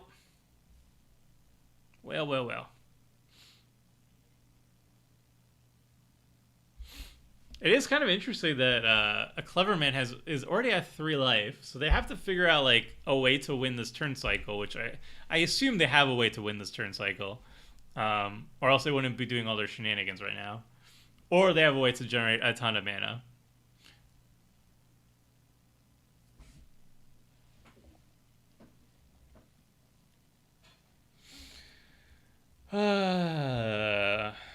Hello from Brazil. Hello, Philip. I enjoy your Commander videos very much. Thanks for the contents. What are your favorite colors in MTG? But I like Izzet as like an aesthetic thing. I like red and blue together a lot. Those are my favorite colors, though. Most of my decks end up being red or blue. Or both. I like both a lot. I enjoy combos as a way to win the game as long as they're not so fast and they can stop other people from playing the game. Yeah, that's how I see it too. McKenty just plays Expropriate. Usually the games end after it cast. I mean, Expropriate's a good card. Yeah, Expropriate's pretty much a 1-card combo. I remember when EDH games average, seems everyone's. I prefer my EDH games to go 2 hours. If they're over 2 hours, I get very tired. Trying to lower those wins the games in Simic. Yep. In your everything tribal deck, have you ever thought of using unnatural selection over something like artificial evolution? I thought about it, but I actually really like artificial evolution as just like a little quick gotcha. It's a cheap spell, instant speed. It does its thing well. It does what it does very well. And I don't really need unnatural selection. Like if I need to find arcane adaptation, which just does the job the best, then I just tutor it up. But artificial evolution is really nice because it's 1 mana, instant speed, very flexible like that. Unnatural selection is kind of slower, but it's a good card too. Expropriate's OP. Yeah, I don't really care for Expropriate. Worst when in the game effects are stuff like Thassa's Oracle and stuff. Yeah, again, it comes down to how easy is it to win the game with these effects. All right, see a worm. Winning the game is wrong. Always meant to draw the game. And you spend no, man. Just on this spell. I mean, I guess I could play Elder spell on my decks. Yeah, sure. Kind of feels bad when you don't have any planeswalkers to actually use those loyalty counters on. But yeah, I should throw an Elder spell in.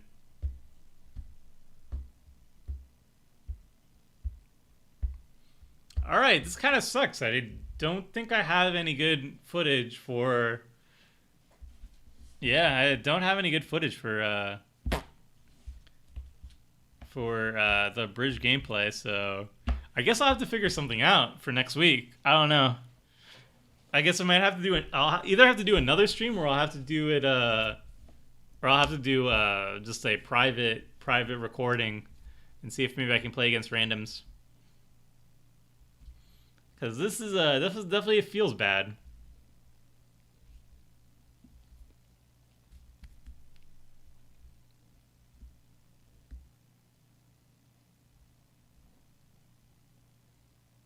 Time to restart and do Asperia instead?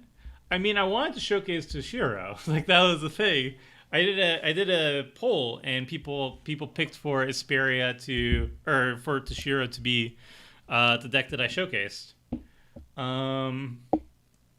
But yeah, I guess that was an oopsie. Do I not get a turn? What? Is there something I'm missing? Cast an instant sorcery. I didn't get a main phase. Am I not allowed to cast spells for some reason?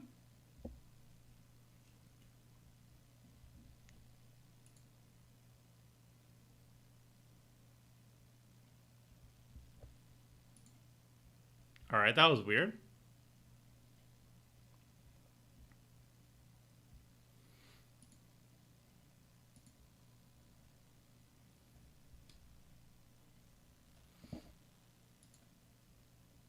All right, let's see what we can do. Wait, can we kill him? How much does this cost?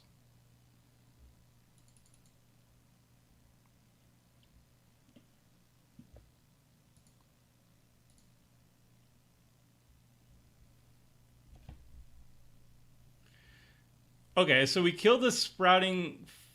We're like 1 mana. Oh wait, no, we're fine.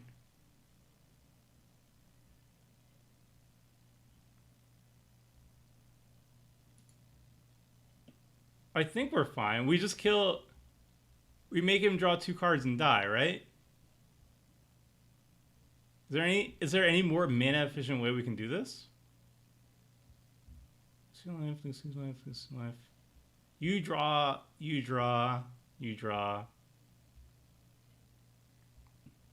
I mean, we're gonna kill him with it, but We're gonna be at 2 life, so we're very dead. I mean, we're doing it. Because it's 5 mana to cast Wretched Confluence. Like, we're super dead, but let's just do it. Snuff out paying 2 life, yep.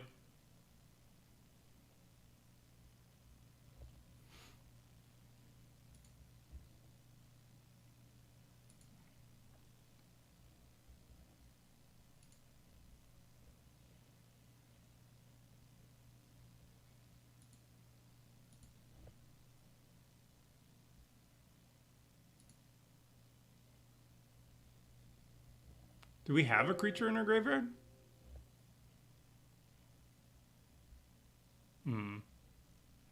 I don't think we want to lose any more life. And there's no more creatures. Oh, there's a Solemn in our graveyard. Okay, cool.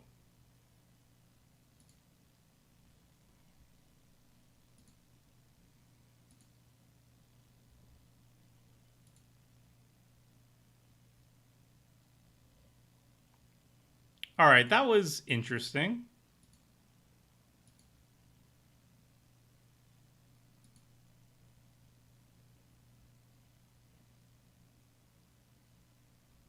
Unfortunately, we're just like a mana away from doing stuff, though, but... Do you have a spell? Whenever you cast an instant source spell, this emblem deals 4 damage to any creature, to any target, and you draw 2 cards. So you can cast a spell in response and kill me, and then live.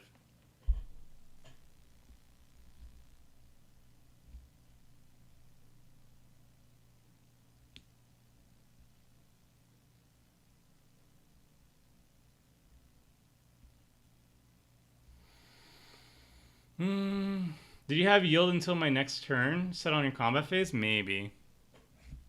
Each opponent loses 2 life. Ah. Well, I mean, we got him to use Bolus of Citadel when he didn't want to. So that's good.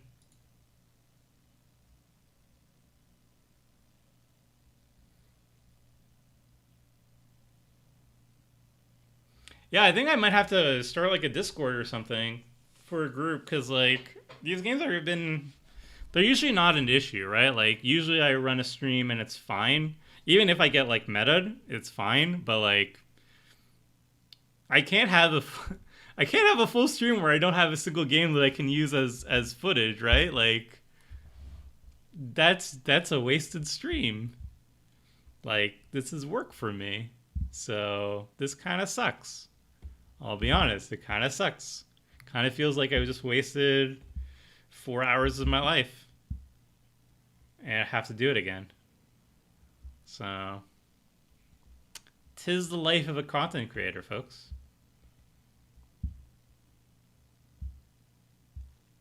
I mean, that could have been a cool turn at the end. But figuring out the line of making lose 2 life and then he had to sacrifice his board. That was kind of cool, right? But then the rest of the game is just not interesting. Gotta do game 3. I mean, it's 9:35 for me. So it's getting late. I don't want to play until like 12 o'clock in the morning. Is the problem.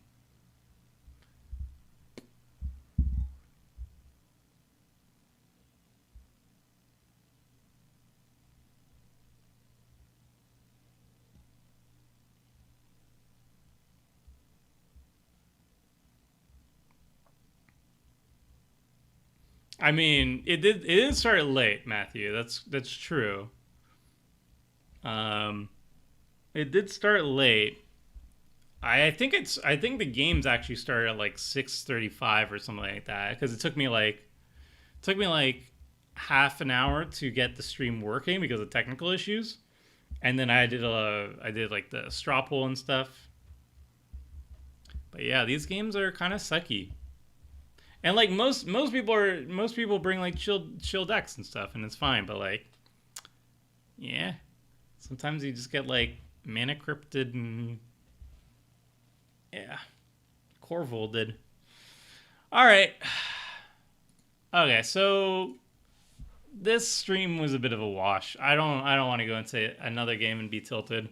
I might do another recording maybe tomorrow. I don't know. Like my Sunday's already booked, and I have to do work and such. So we'll figure it out. Next week I might do a vetting process just to skip this high variance-ness thing. But we'll figure it out. But yeah, thank you so much for joining me through the technical difficulties and through the rather boring games. And next week will be better, I think. So please join me Wednesday, 6 p.m. Eastern Time. That's how I usually do it. This week we couldn't get it on Wednesday because I had another stream to do. But we're going to go 6 p.m. Eastern Time in the future going forward. So yeah, thank you so much for joining. I'm going to be ending the stream now. Thank you so much, and I'll see you all next time. Bye.